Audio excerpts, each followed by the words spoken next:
तो पिछले क्लास में हम लोग 18वीं शताब्दी में नए राजनीतिक गठन के बारे में पढ़ रहे थे। तो इसको हम समझा चुके हैं, अब आज इसको लिखेंगे। तो चैप्टर का नाम लिखिए 18वीं शताब्दी में नए राजनीतिक गठन।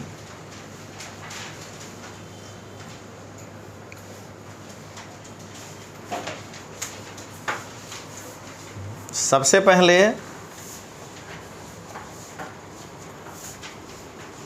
इस तरह से हेडिंग देंगे और उसके नीचे गोला में लिखेंगे। लिखिए 1700 से 1765 के बीच भारत के क्षेत्रीय राज्य, भारत के क्षेत्रीय राज्य, regional state of India,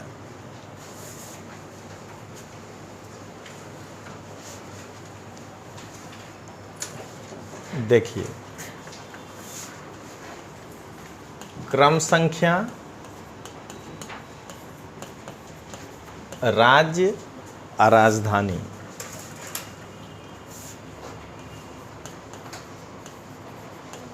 capital, ये तीन बनाइएगा। सीरियल नंबर, स्टेट और कैपिटल। पहला सिख,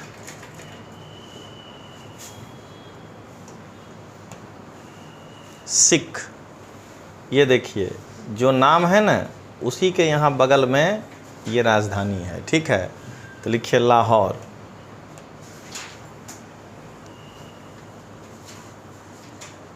दूसरा जाट, भरतपुर। फिर लिखिए जाट दोबारा, आगरा।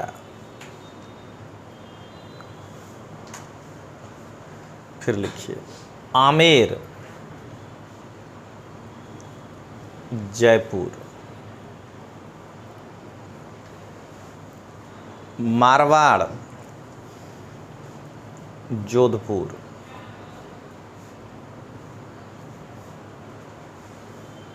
गायकवाड़, बड़ौदा।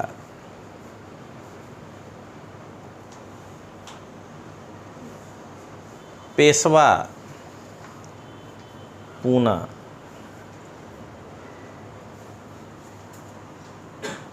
पेशवा, पूना। निजाम, हैदराबाद। बंगाल, मुर्शिदाबाद। अवध, लखनऊ।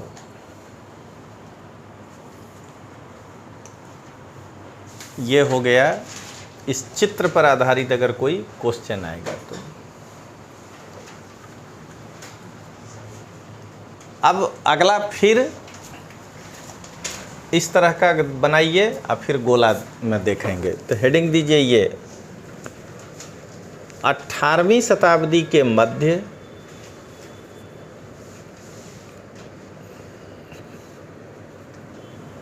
ब्रिटिश नियंत्रण के क्षेत्र, ब्रिटिश नियंत्रण के क्षेत्र। गोला दीजिए।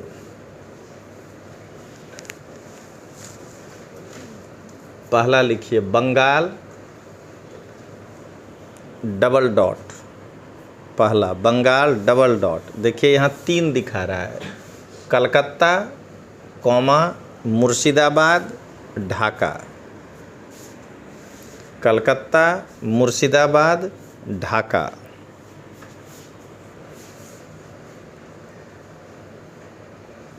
दूसरा उत्तरी सरकार,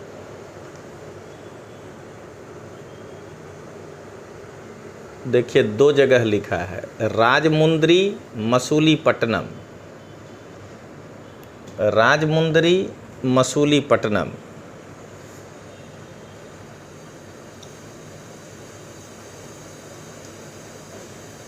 बिहार, पटना।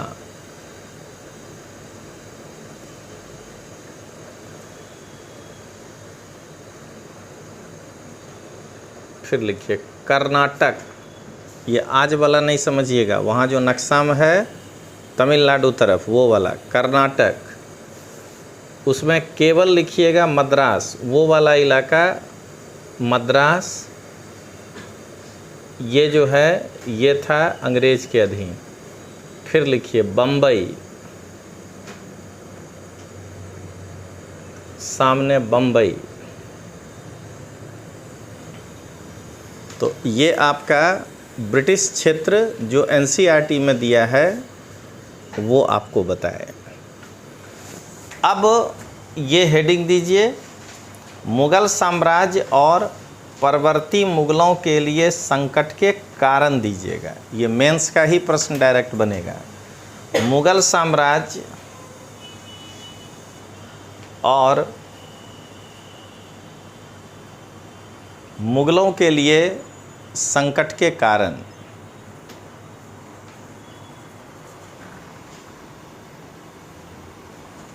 गोला पहला कारण, ये लिखिए। औरंगजेब द्वारा दक्कन में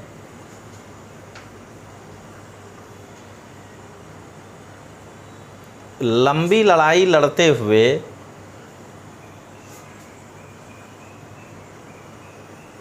साम्राज्य के सैन्य और वित्तीय संसाधनों को खर्च कर देना। साम्राज्य के सैन्य और वित्तीय संसाधनों को खत्म कर देना।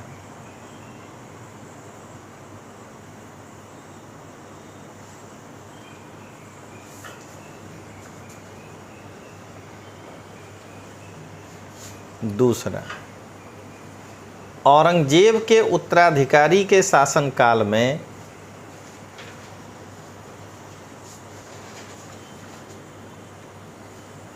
अगला पैराग्राफ का पहला लाइन, औरंगजेब के उत्तराधिकारी के शासनकाल में साम्राज्य के प्रशासन की कार्यकुशलता समाप्त होने लगना।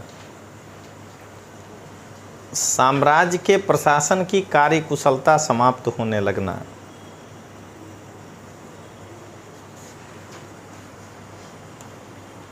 ठीक, पहला पैराग्राफ का पहला ही लाइन है। ठीक है, आज इनके बगल में अंग्रेजी वाला विद्यार्थियों यहाँ से भी फायदा उठा सकते हैं। ठीक है, देखिए यहाँ से, औरंगजेब के उत्तराधिकारी के शासनकाल में साम्राज्य के प्रशासन की कार्यकुशलता समाप्त होने लगना।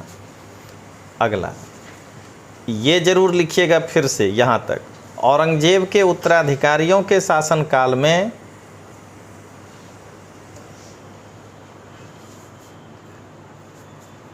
औरंगजेब के उत्तराधिकारियों के शासनकाल में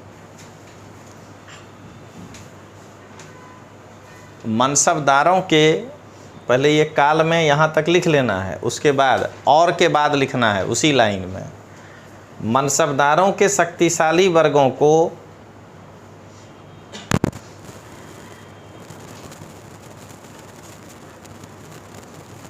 वश में रखना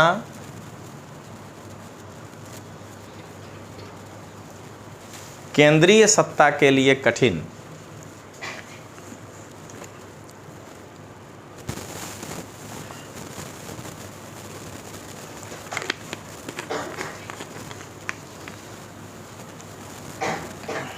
अगला, सूबेदार के रूप में, ये जो देख रहे हैं, सूबेदार के रूप में नियुक्त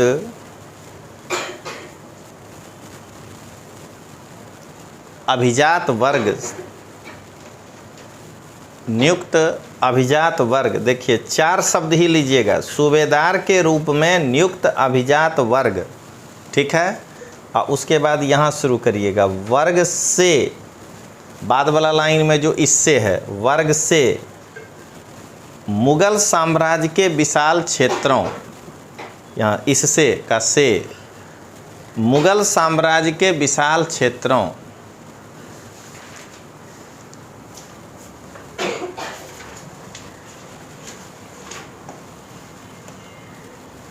पर, विशाल क्षेत्रों पर उन्हें विस्तृत राजनीतिक, आर्थिक और सैन्य शक्ति मिल जाना।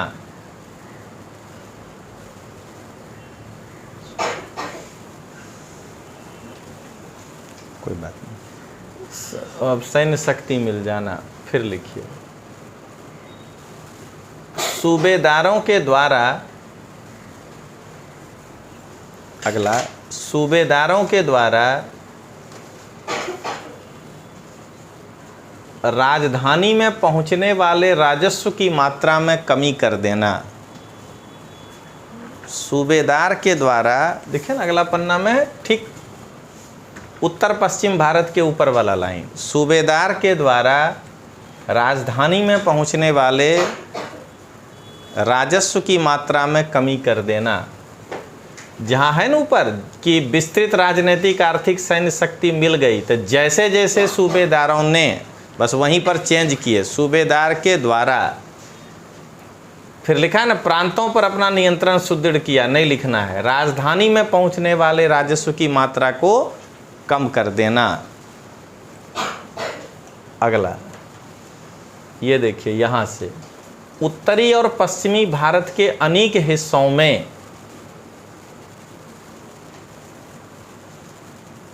पैराग्राफ का पहला लाइन, उत्तर और पश्चिमी भारत के अनेक हिस्सों में जमींदार और किसान के विद्रोह, जमींदार और किसान के विद्रोह का बारंबार होना।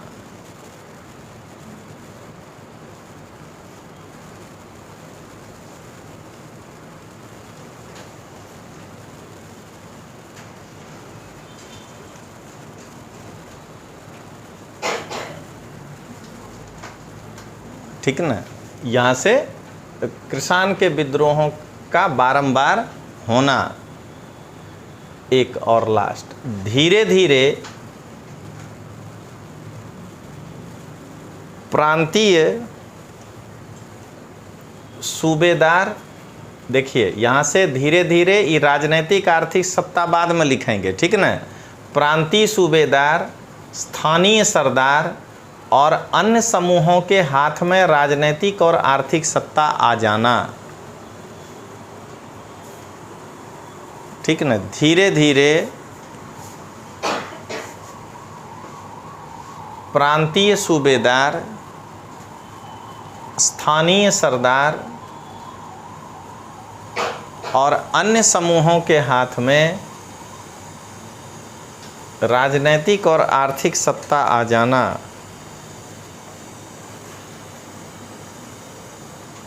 ठीक, अब देखिए यहाँ पहले ये लिखिएगा 1739 में नादिर शाह का आक्रमण वाला, 1739 में ईरान के शासक नादिर शाह के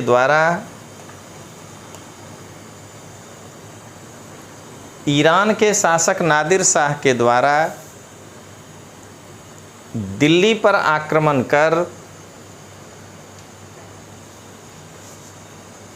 भारी मात्रा में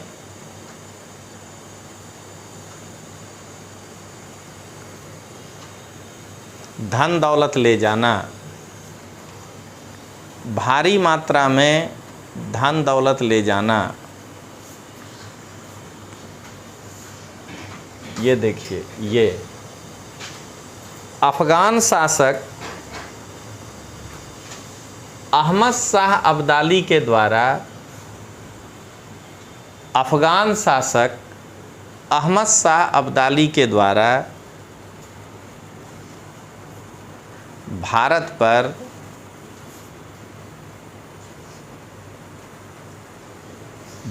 पर बारंबार आक्रमण किया जाना।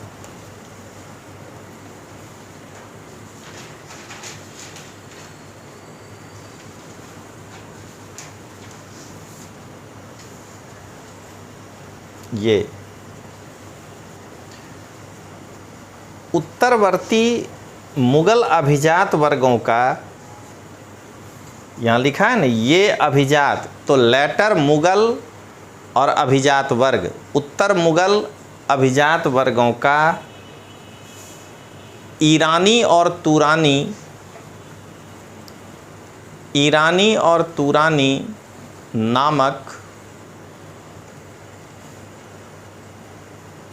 दो बड़े गुटों में विभाजित हो जाना।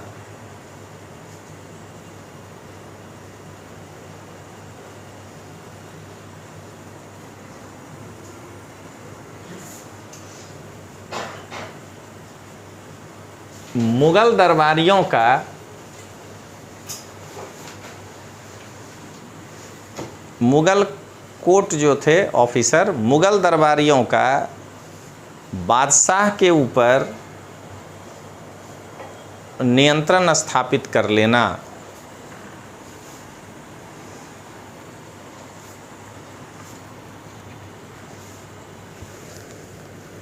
अब जरा पन्ना पलट के देखिए कि लगभग 200 शब्द हो गया कि नहीं हो गया। इंट्रोडक्शन और कंक्लूजन अगर बढ़िया इसमें डाल दीजिए, यहाँ से चैप्टर के शुरू से नहीं, जहाँ हेडिंग दिया है ये वाला,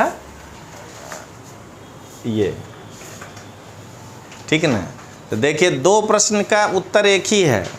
मुगल साम्राज्य हटा दे, परवर्ती मुगलों के लिए संकट की स्थिति के क्या कारण थे, ठीक है, या मुगल साम्राज्य के पतन के क्या कारण थे। तो आप जो लिखे ये इजी वे में लोग लिखेगा जिसको नंबर नहीं आएगा। अंतिमा लाइन जो लिखे ना, एक को बताते हैं कारण कि दिमाग में ओवरलैपिंग नहीं होने देंगे आपके बैच को, कम से कम वो खराब वाला चीज़ कि घुस जाए आंसर में। देखिए आपके साथ जो परीक्षा देगा नंबर वो उसका कटेगा, वो क्या लिखेगा लास्ट में, कमज़ोर उत्तराधिकारी। ये क्या होता है कमज़ोर उत्तराधिकारी, कारण तो बताइए। आप क्या लिख रहे हैं कि जो दरबारी था वो कठपुतली बना लिया बाद के शासकों को, तो आपका दावा ज़्यादा मजबूत है कि आप उसको ज़्यादा लॉजिकल तरीके से बता रहे हैं। तो ये है आपका। अब ज़रा ये भी पढ़ा चुके हैं तो इसको भी लिख लें। हेडिंग दीजिए नए राज्यों का उदय।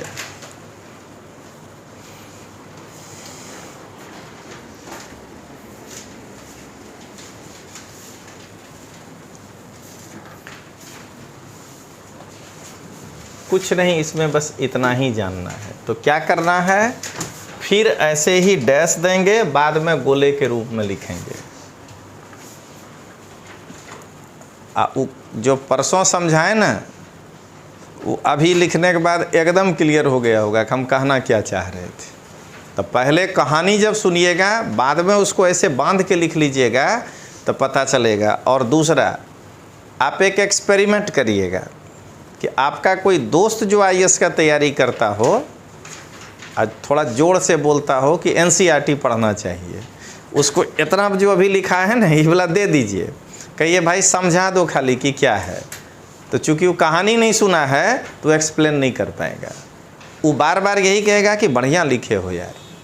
बस प्रॉब्लम वहीं पर है। अब आइए ये ऐसा बनाइए, लिखिए हेडिंग 18वीं शताब्दी में भारतीय राज्यों के 3 समूह।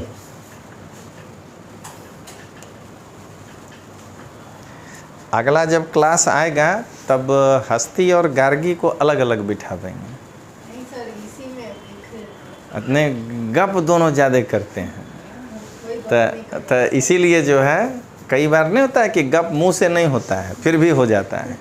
तो हम लोग को तो बोले ना 22 साल का हमारा अनुभव है। आप अगर दोनों को बोल रहे हैं, कि एक को तो नहीं बोल रहे हैं, आप दोनों पीछे बिना मुड़ी घुमाए भी गप करिएगा ना, तो हम यहीं से बता देंगे कि आप किसके साथ गप कर रहे हैं, गार्गी किसके साथ गप कर रही है। वो दोनों भाई इसीलिए साथ में नहीं बैठता है ना, कि भाई भाई हैं क्या मालूम कोई प्रसंग उठ जाए गप करने लगे, तो इसीलिए अलगे बैठना है।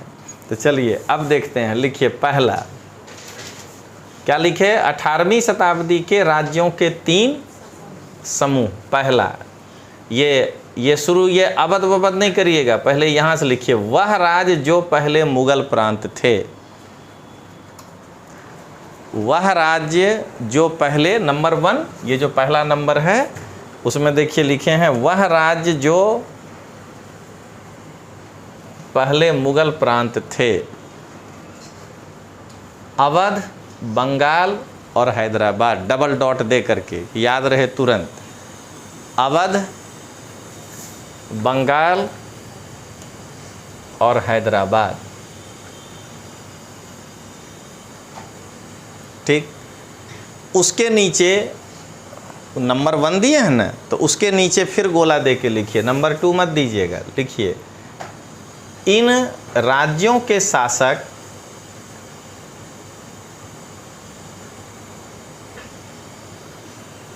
यहाँ नीचे लिखा है ना, इन राज्यों के शासक शक्तिशाली और स्वतंत्र होने के बावजूद, शक्तिशाली और स्वतंत्र होने के बावजूद मुगल बादशाह से संबंध नहीं तोड़े थे। मुगल बादशाह से संबंध नहीं तोड़े थे।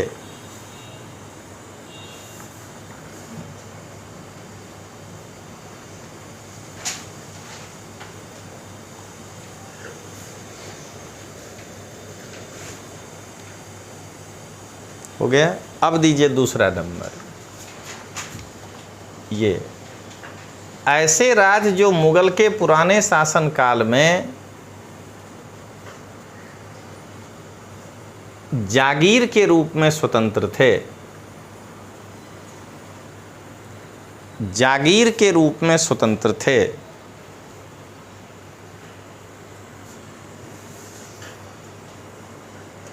डबल डॉट दे के लिखिए राजपूत राज।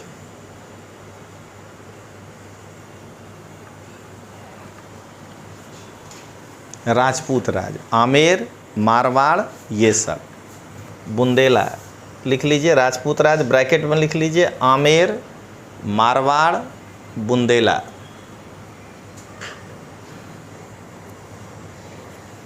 अब लिखिए तीसरा, यहाँ से लिखिएगा, ये देखिए, इन्होंने के जगह पर लिखिएगा वह राज्य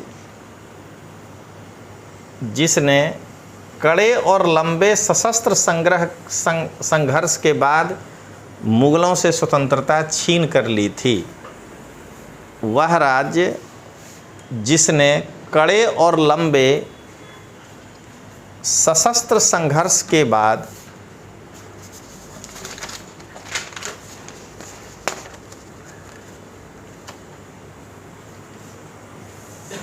मुगलों से स्वतंत्रता छीन कर ली थी।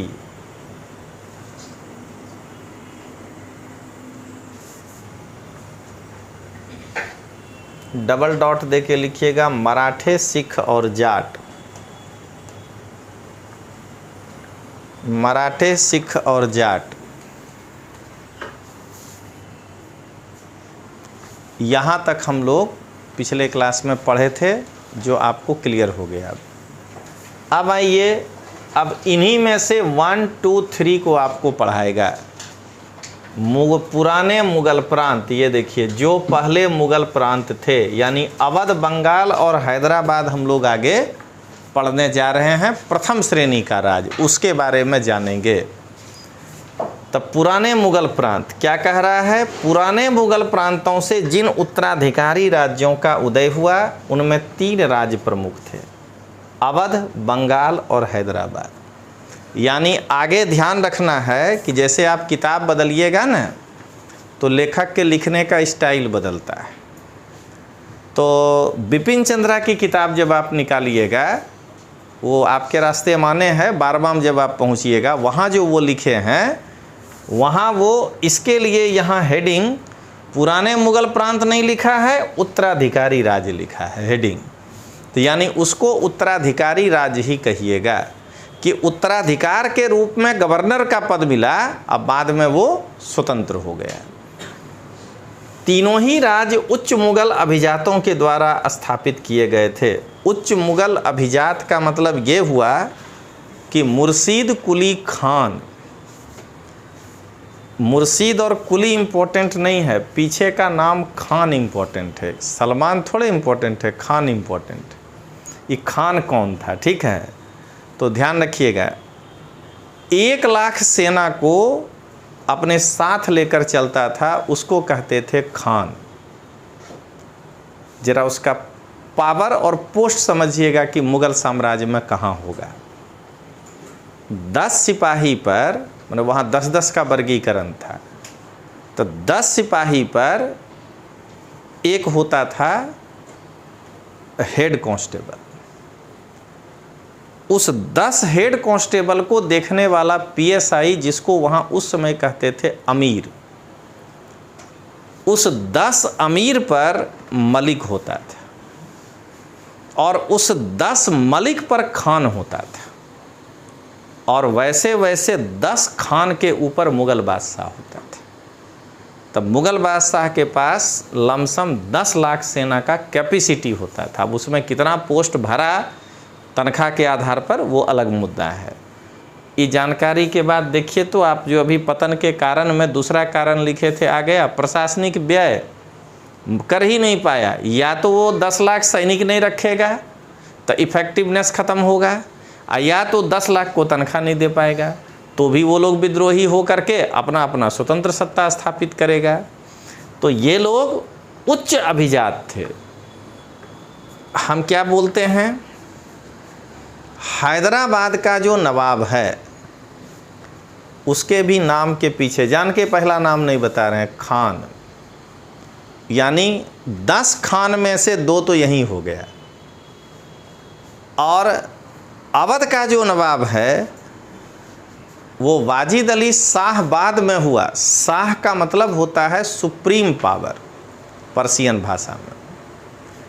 तो नॉर्मली शाह जो भी राजा लगाता था, नादिर शाह, समझना है कि वो पूरी तरह से सुप्रीम पावर हो गया, वो किसी का रिप्रेजेंटेटिव नहीं है।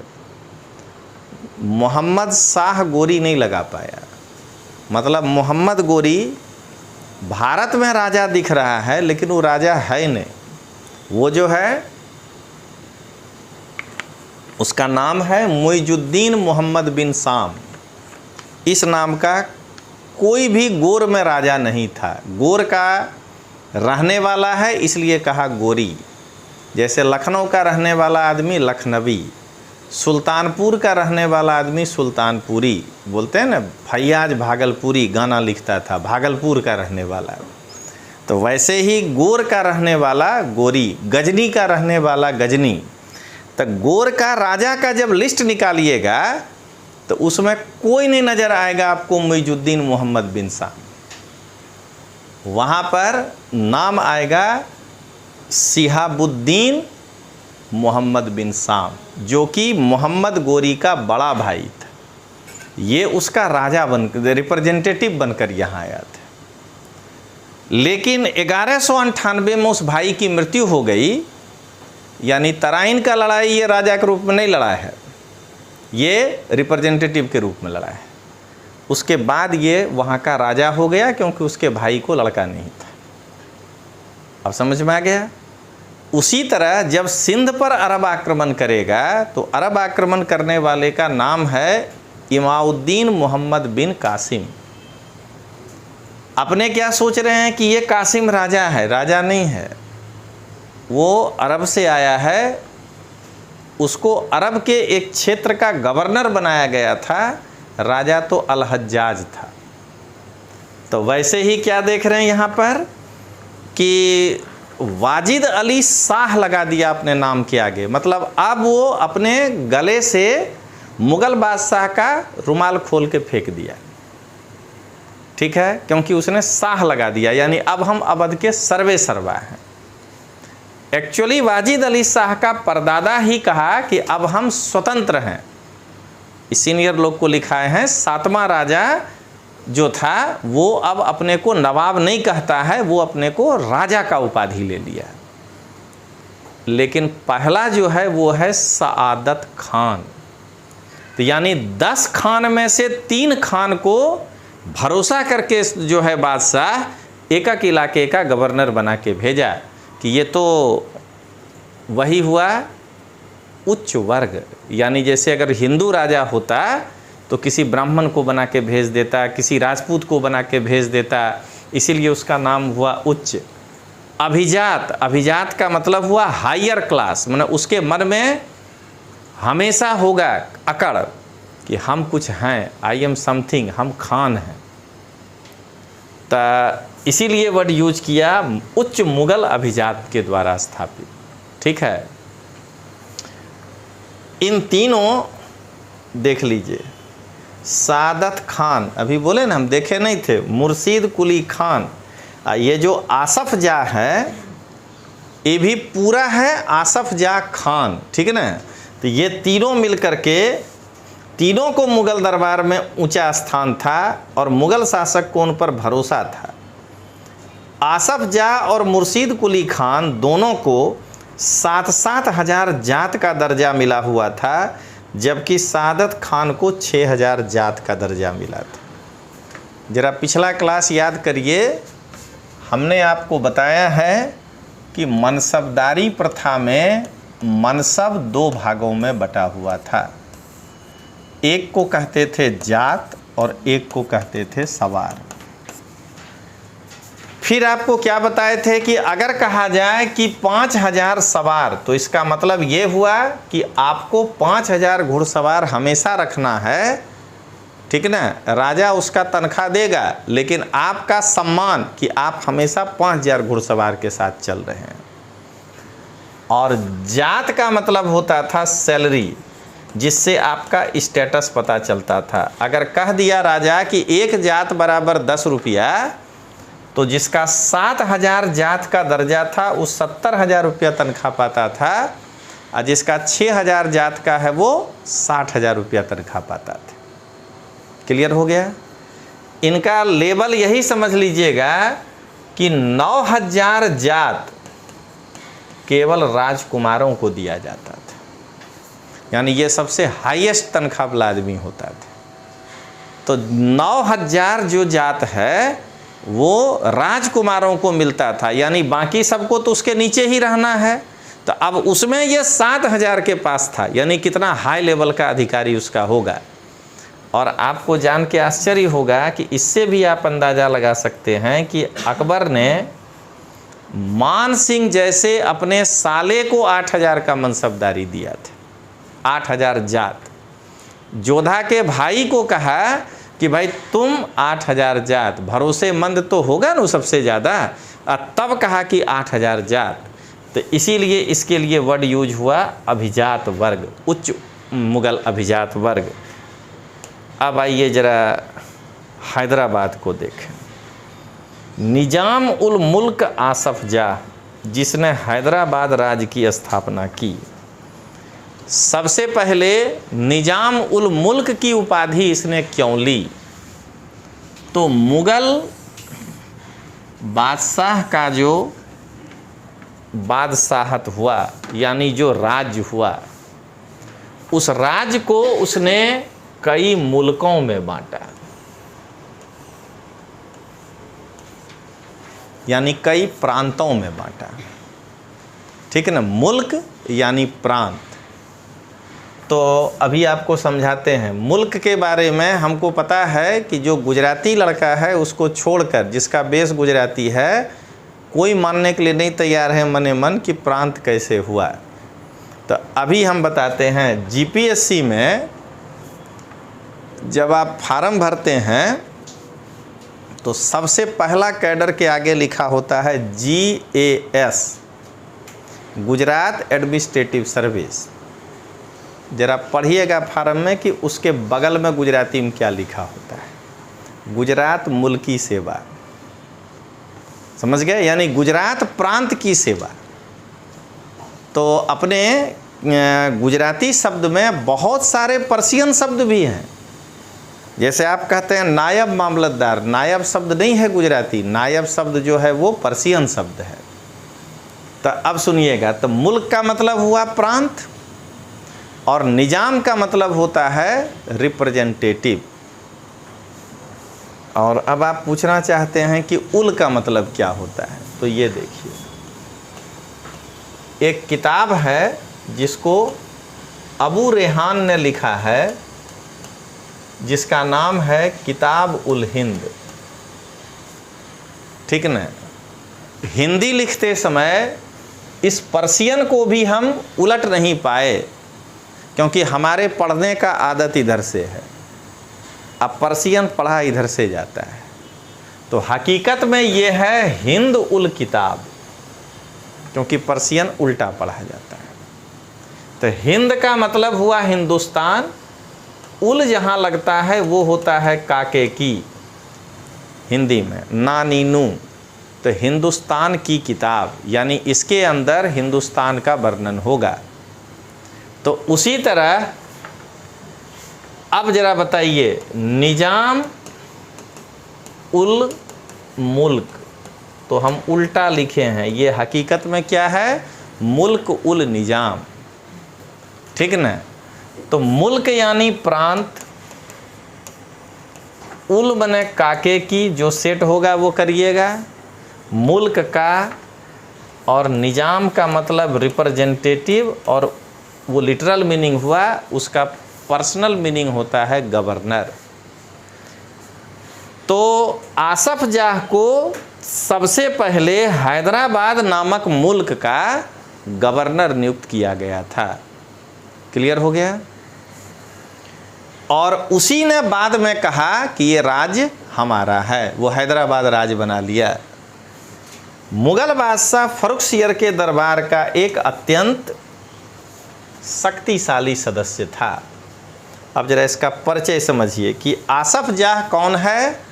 तो फर्रुखसियर नामक मुगल बादशाह के दरबार में एक अत्यंत शक्तिशाली शासक है। यानी ये देखिए, पहले है औरंगजेब, जहाँ से अपने उत्तर मुगल काल यानी पतन की शुरुआत करेंगे। उसके बाद है बहादुर शाह प्रथम, क्योंकि दो बहादुर शाह आएगा तो इतिहासकार लगा देगा फर्स्ट। उसके बाद है जहांदार शाह, उसके बाद है फर्रुखसियर, उसके बाद है रफ़ी उद दरजात, उसके बाद है रफ़ी उस्सान, उसके बाद है मोहम्मद शाह रंगीला। घबराइएगा नहीं, इतना आपको नहीं याद करना है, लेकिन जरा ये समझिए 1656 से लेकर के 1707 51 बरस अकेला औरंगजेब भारत पे शासन किया। उसके बाद 1707 से लेकर के 1710 तक ये रहा, फिर 12 तक ये रहा, फिर 13-14 तक ये रहा, 17 तक ये रहा, फिर 1.5 साल में ही दोनों ख़त्म, क्योंकि किंग मेकर का ज़माना आ गया। उसके बाद 19 में ये फिर से बना, तब ये किंग मेकरों को ही ख़त्म कर दिया। तो ये फिर 40 तक शासन किया। ये ऐसा इसलिए बताए कि अब आपको आइडिया लग जाए कि निजामुल मुल्क आसफ जाह जो है, यहाँ से उसके हैदराबाद का कार्यक्रम शुरू होता है, स्वतंत्र वाला, समझ गए। लेकिन ये अपना प्रभाव कब से बढ़ाना शुरू किया है? 1712 ईस्वी से, फर्रुखसियर के काल से। इसलिए हम ये चार्ट आपको लिख के बताए थे। चलिए आगे बढ़ें। उसे सर्वप्रथम अवध की सूबेदारी सौंपी गई। सबसे पहले उसको खुश होकर के मुगल बादशाह कहा कि तुम लखनऊ को संभालो, अवध की वो सूबेदारी। बाद में उसे दक्कन का कार्यभार दे दिया। समझना है, प्रमोशन नहीं था, डिमोशन था, क्योंकि उस समय दिल्ली से जो जितना करीब होगा वो उतना शक्तिशाली होगा, क्योंकि दिल्ली के दरबार में उसका प्रभाव उतना ज़्यादा होगा। आज का मौसम नहीं है कि सुबह फ्लाइट पकड़े हैदराबाद में, आधा घंटा में 1 घंटा में दिल्ली हैं कि बैठ के पीएम के सामने की क्या बात है। उस समय तो हैदराबाद से आने में 7 दिन लग जाएगा। तो आप जितना दूर जाएंगे, समझना है, पहला जो है भेजा वो नहीं था डिमोशन, अवध की स्थिति खराब हो गई थी, उसको संभालने भेजा था।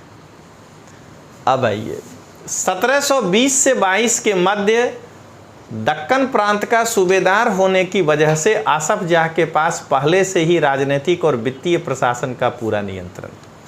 यानी 1720 ईस्वी में इसको मोहम्मद शाह रंगीला दक्कन का सूबेदार बना दिया। उसके पहले वो फर्रुखसियर के काल में 12 से लेकर 20 तक अवध का सूबेदार रहा था। अब 2 साल जब वहाँ रहा तो वहाँ का पॉलिटिक्स और वहाँ का फाइनेंस कि कितना पैसा है वो ये समझ गया कि हम इससे नया राज्य चला सकते हैं। दक्कन में होने वाले उपद्रव और मुगल दरबार में चल रही प्रतिस्पर्धा का फ़ायदा उठाकर आखिर वो दक्कन का 1722 में 24 में कैसे निजाम हो गया, कैसे वो स्वतंत्र राज्य स्थापित कर लिया। तो दक्कन में होने वाले उपद्रव यानी मराठों के द्वारा जो बार बार, अब मराठे शिवाजी नहीं हैं लेकिन बालाजी विश्वनाथ हैं, उधर अब औरंगजेब नहीं है, इसलिए मामला मज़ा नहीं आएगा, कांटे टक्कर नहीं हो रहा है, समझ गए।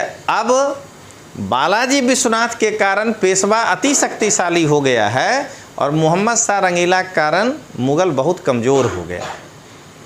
तो इसीलिए दक्कन में होने वाले उपद्रव यानी विद्रोह, अब मुग़ल दरबार में ईरानी और तुरानी जो 2 दरबारियों के बीच बार बार चल रहा है षड्यंत्र, उसका वो लाभ उठाया और कहा कि अब हम दक्कन का वास्तविक शासक, ठीक ना, लेकिन हम निजाम ही हैं, हो तो गए व्यवहार में स्वतंत्र लेकिन हम मुग़ल बादशाह के प्रति वफादार हैं।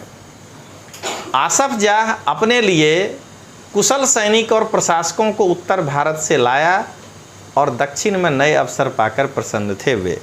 अब सोच लीजिए, अवध से जब उसको दक्कन भेजा गया तो कई बार क्या होता है कि आप हैं बहुत योग्य, लेकिन उसमें कोई परीक्षा तो था नहीं, लेकिन राजा के नज़र में आपका कोई विशेष वैल्यू नहीं है तो आपको PSI बना कर रखा है। राजा को लगता है कि शायद आप बहुत योग्य नहीं हैं, लेकिन अगर ऐसा है कि जिसको DYSP बनाया है आप उससे ज़्यादा योग्य हैं और हम उस इलाके का SP हैं, तब हम तो आपको करीब से देख रहे हैं, तो जब मेरा पलायन वहाँ से होगा तो हम कहेंगे PSI को उठा के लेके चलते हैं और उसको वहाँ पर लाभ देंगे, लालच देंगे कि चलो दक्कन DYSP बना देंगे। बात समझ में आ गया। तो ये अवध में जो भी देखा कि जो कुशल सैनिक है और प्रशासक, उसको लोभ लालच दे करके उसको उस हिसाब से प्रमोट कर दिया, तो वो सारे लोग वहाँ जा कर के नया अवसर पाया और खुश हो गया। उसने मनसबदार नियुक्त किए और उन्हें जागीर प्रदान की। ये सब चीज़ उसको सिखाना नहीं पड़ा, मुग़ल उसको मनसबदार खुद बनाया था। उसको अवध का क्या बना के भेजा, तो एक तरह से जागीर दिया था। तो अब वो बन गया है राजा एक तरह से स्वतंत्र, तो उसको पता है कि हम मनसबदार कैसे बनाएंगे, हम उसको किस तरीक़ा से ये करेंगे। ये हुआ। हालांकि वह अभी भी मुग़ल सम्राट का सेवक था, फिर भी वह काफ़ी आज़ादी से शासन चलाता था। कागज़ पर वो मुग़ल सम्राट के लिए हमेशा वफादारी बोलता था कि हम हैं तो आप ही का निज़ाम, लेकिन भाई नियुक्ति यहाँ पर सब हम ही करेंगे, आदेश मेरा ही चलेगा। आपको हम एक लमसम बता देते हैं कितना टैक्स भेज दिया करेंगे, वो आप स्वीकार कर लीजिएगा। इसका मतलब ये हुआ। अब आइए, ना तो वह दिल्ली से कोई निर्देश लेता था और ना ही दिल्ली उसके कामकाज में कोई हस्तक्षेप करता था। मुग़ल बादशाह तो केवल निजामुल मुल्क आसफ जाह द्वारा पहले से लिए गए निर्णयों की पुष्टि करता था। मतलब वो निर्णय ले करके जैसे प्रधानमंत्री की भूमिका में आ गया हो और मुग़ल बादशाह को कहता था खाली साइन कर दीजिए। तो दक्कन में जो जाता था आदेश, वो क्या होता था, मुग़लों का आदेश। हालांकि उसका पूरा ड्राफ्ट जो है वो कौन तैयार करके भेजता था, आसफ जाह भेजता था। क्लियर हो गया बात।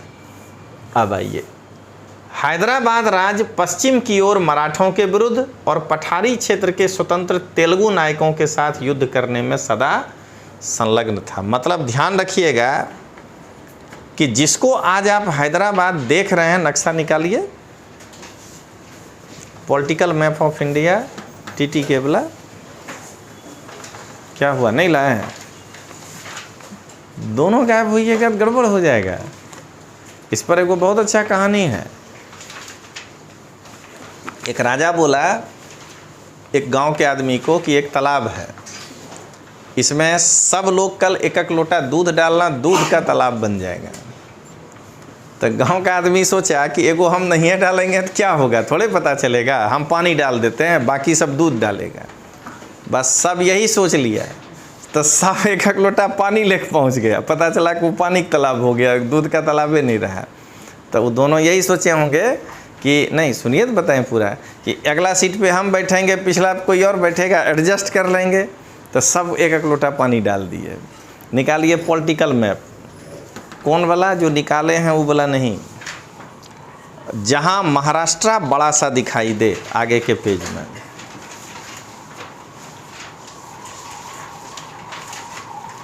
ठीक है, महाराष्ट्र के बाद जो वो पीला वाला दिख रहा है महाराष्ट्र के नीचे, उसमें हैदराबाद देखिए, मिला? तो आज ये तेलंगाना है, ठीक है ना? यहाँ से शुरू होता था इसका राज्य, ध्यान रखिएगा, हैदराबाद का। लेकिन महाराष्ट्र में ये जो नीचे से ग्रीन दिख रहा है आपको, ये सब स्टेट, ये जो बालाघाट राज्य देख रहे हैं, ये पूरा हैदराबाद के अंदर आता था। अभी भी हमको थोड़ा सा तो शंका है कि आप महाराष्ट्र, अच्छा इसमें यही है ऑप्शन है, तो काम चलाना पड़ेगा।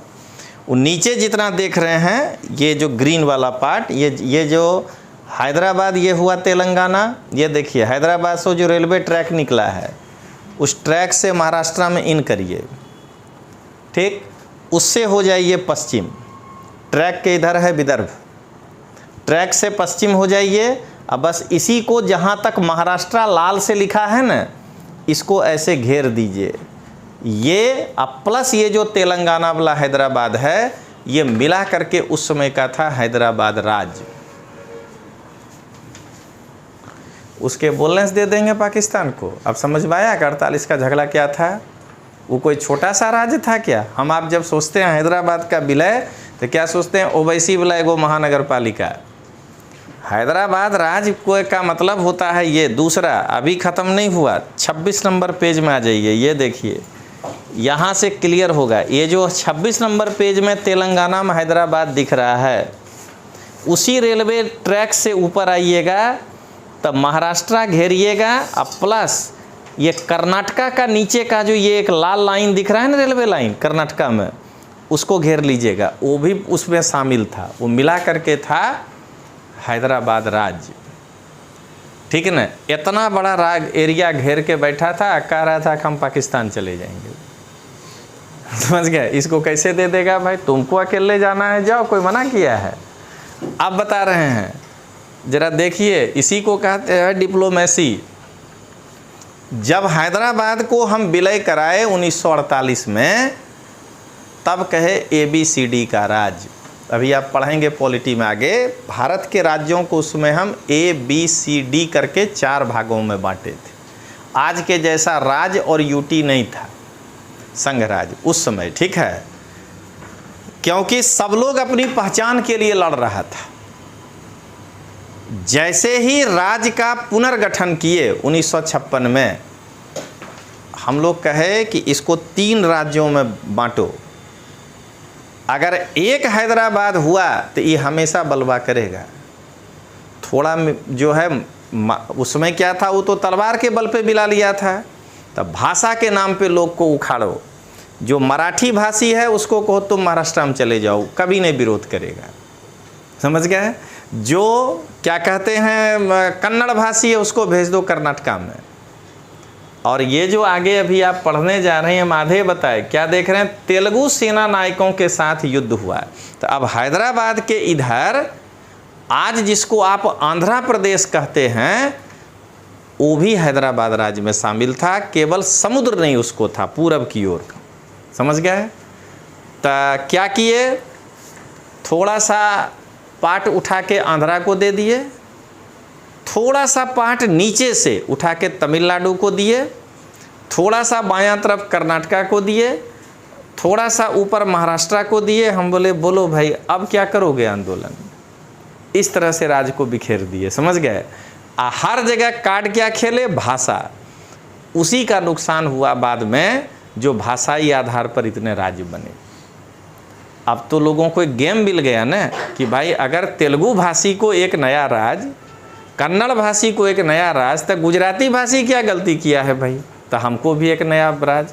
अब फंस गए ये लोग, भाषे नहीं था तो कहे कि भाई इनको कहा कि काम करो, सबको जोड़ देते हैं, शेखावटी, मारवाड़ी, मेवाड़ी या सब मिल के जो है एक हो जाओ और एक राजस्थान बना देते हैं। समझ गए हम कैसे राज्य बना? अब देख लीजिए, ये पढ़ने के बाद आप जब पढ़ेंगे पॉलिटी तो आपको और समझ में आएगा। अब आइए,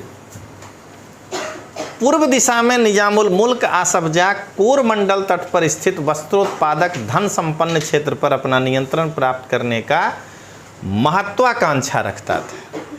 पिछला चैप्टर याद करिएगा जिसमें आप पढ़े थे पुराने नगरों का पतन और नए नगरों का उदय, जिसमें पढ़े थे सूरत का पतन हो गया, अधपतन, ठीक है ना। उसी में आप पढ़े थे यहाँ पर भी कि मछलीपट्टनम कैसे ख़त्म हो गया।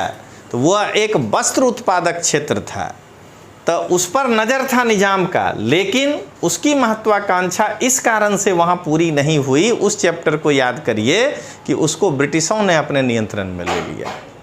क्लियर? ये है, इतना से आप जो सीखे वो था हैदराबाद राज्य बना कैसे। अब 11वां 12वां के NCERT में आइएगा तब एक उसके क्या कहते हैं निज़ाम की कहानी आएगी कि आसफजाह ने क्या क्या किया। अब आइए, निज़ाम की फ़ौज 1790 में निज़ाम के पास 400 हाथियों की सवारी है, उसके पास कई हजार घुड़सवार रहते हैं। इन अत्यंत कुशल और अति सुंदर सजे हुए सवारों का सांकेतिक वेतन 100 रुपया ज़्यादा है। ये सबसे इम्प्रेस नहीं होना है। 400 हाथी इसके पास था, 6000 हाथी जो है चंद्रगुप्त मौर्य अपने ससुर को दान में दिया था।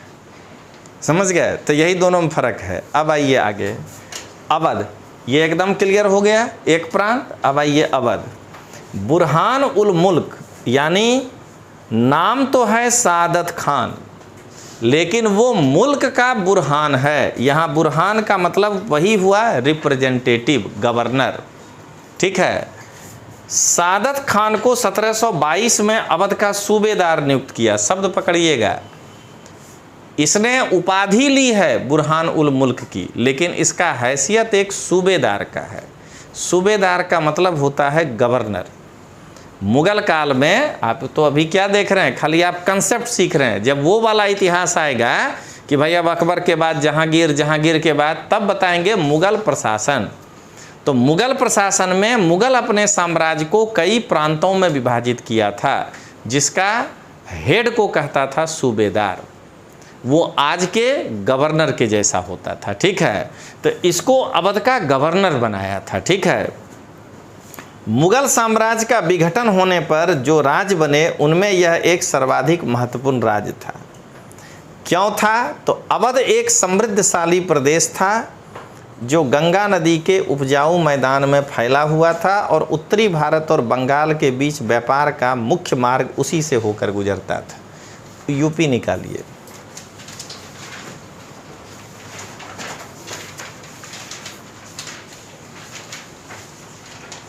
बड़ा वाला उत्तर प्रदेश, ठीक है। लखनऊ को देखिए, ठीक है। लखनऊ के पास से पूरब की ओर बढ़िएगा तो फैजाबाद पे जाके रुक जाइएगा, ईस्ट, ये है फैजाबाद, ठीक है। उससे थोड़ा और आगे बढ़िए, नीचे देखिए आएगा सुल्तानपुर, ठीक है। उससे नीचे जाइए प्रतापगढ़, उससे थोड़ा पश्चिम आइए फतेहपुर, कानपुर, ठीक है ना। ऐसे करके इसको ऐसे चारों तरफ घुमा दीजिए, ये इसका बाउंड्री है, इसी को कहते हैं अवध। क्लियर हो गया? तो अब जरा उसको देखिए कि वहाँ खाली गंगा में कितनी नदियाँ हैं, ठीक है ना। गोमती नदी भी है, गंगा नदी भी है, ठीक है ना। तो ये जो है अत्यंत उपजाऊ था। बुरहान उल मुल्क ने भी अवध की सूबेदारी, दीवानी, फौजदारी के एक साथ अपने हाथ में ले ली। देखिए, सूबेदार गवर्नर होता था, यानी गवर्नर सिर्फ और सिर्फ, जैसे अभी गुजरात का गवर्नर देखते रहता है कि बहुमत जिसको मिला उसको हमको सीएम बनाना ही होगा, हमारे हाथ में नहीं है। बहुमत नहीं है तब मेरा दिमाग चलेगा, अगर बहुमत है तब तो उसको ही हमको गवर्नर बनाना है। तो उसी तरह यह केवल प्रांत पर ध्यान रखता था। इसके नीचे 2 अधिकारी अलग अलग नियुक्त किए जाते थे। ये चेक एंड बैलेंस है। अकबर करता था कि अगर ये ज़्यादा होशियार बना तो इसको हटा देंगे, इन दोनों को कहेंगे कि तत्काल दोनों संभालो अपने अपने क्षेत्र को, कोई नया आदमी भेजते हैं। एक को कहा कि तुम सिविल काम देखना, दीवानी, जमीन का टैक्स लेना तुम्हारा काम है, ठीक है। जितने प्रकार का टैक्स है वो तुम वसूलोगे, वसूल कर हमको भेज दोगे। और इसको कहा कि तुम्हारा काम लॉ एंड ऑर्डर मेंटेन करना है, फौजदारी। समझ गए? जब अकबर के बाद थोड़ा पैसा कम होने लगा तो औरंगजेब क्या करता था, इसी को कोई एक काम अतिरिक्त दे देता था। यानी जो होता था सूबेदार, उसको या तो दीवानी काम दे दिया और फौजदारी कोई और देखेगा, या तो किसी सूबेदार को फौजदारी दे दिया, दीवानी काम कोई और देखेगा। सामान्यतः फौजदारी देने से डरता था क्योंकि इसके पास ऑलरेडी 10,000 सेना होगा, 5,000 जात 5,000 सवार बनाए हुए हैं ना, तो 7,000 सेना तो ऑलरेडी है इसके पास। अब पता चला कि एक फौजदार के रूप में यहाँ जो आप 25,000 सैनिक रखे हैं इस एरिया को संभालने के लिए, उसका भी मुखिया यही बन गया। तब तो 35,000 में तो बहादुर शाह प्रथम को पकड़ लेगा, वो वेट भी नहीं करेगा मोहम्मद शाह रंगीला का। तो इसीलिए नॉर्मली इसको दिया जाता था दीवानी। यहाँ एक नया आदमी रख करके इसके ऊपर चेक रखा जाता था। पहले तो क्या हुआ कि तुम चुपचाप अकेले देखते रहना, नीचे 2 आदमी होगा। बाद में जब ये 3 आदमी का सैलरी नहीं पूरा होने लगा तो सूबेदार को ही कहे कि तुम दीवानी देख लेना या फौजदारी देख लेना। फौजदारी देंगे नहीं, लेकिन या बट रखेंगे, एक चेक एंड बैलेंस में दूसरा रखेंगे। लेकिन इसने क्या किया, दोनों को अपने हाथ में ले लिया, कमज़ोर मुगल बादशाह को देखते हुए।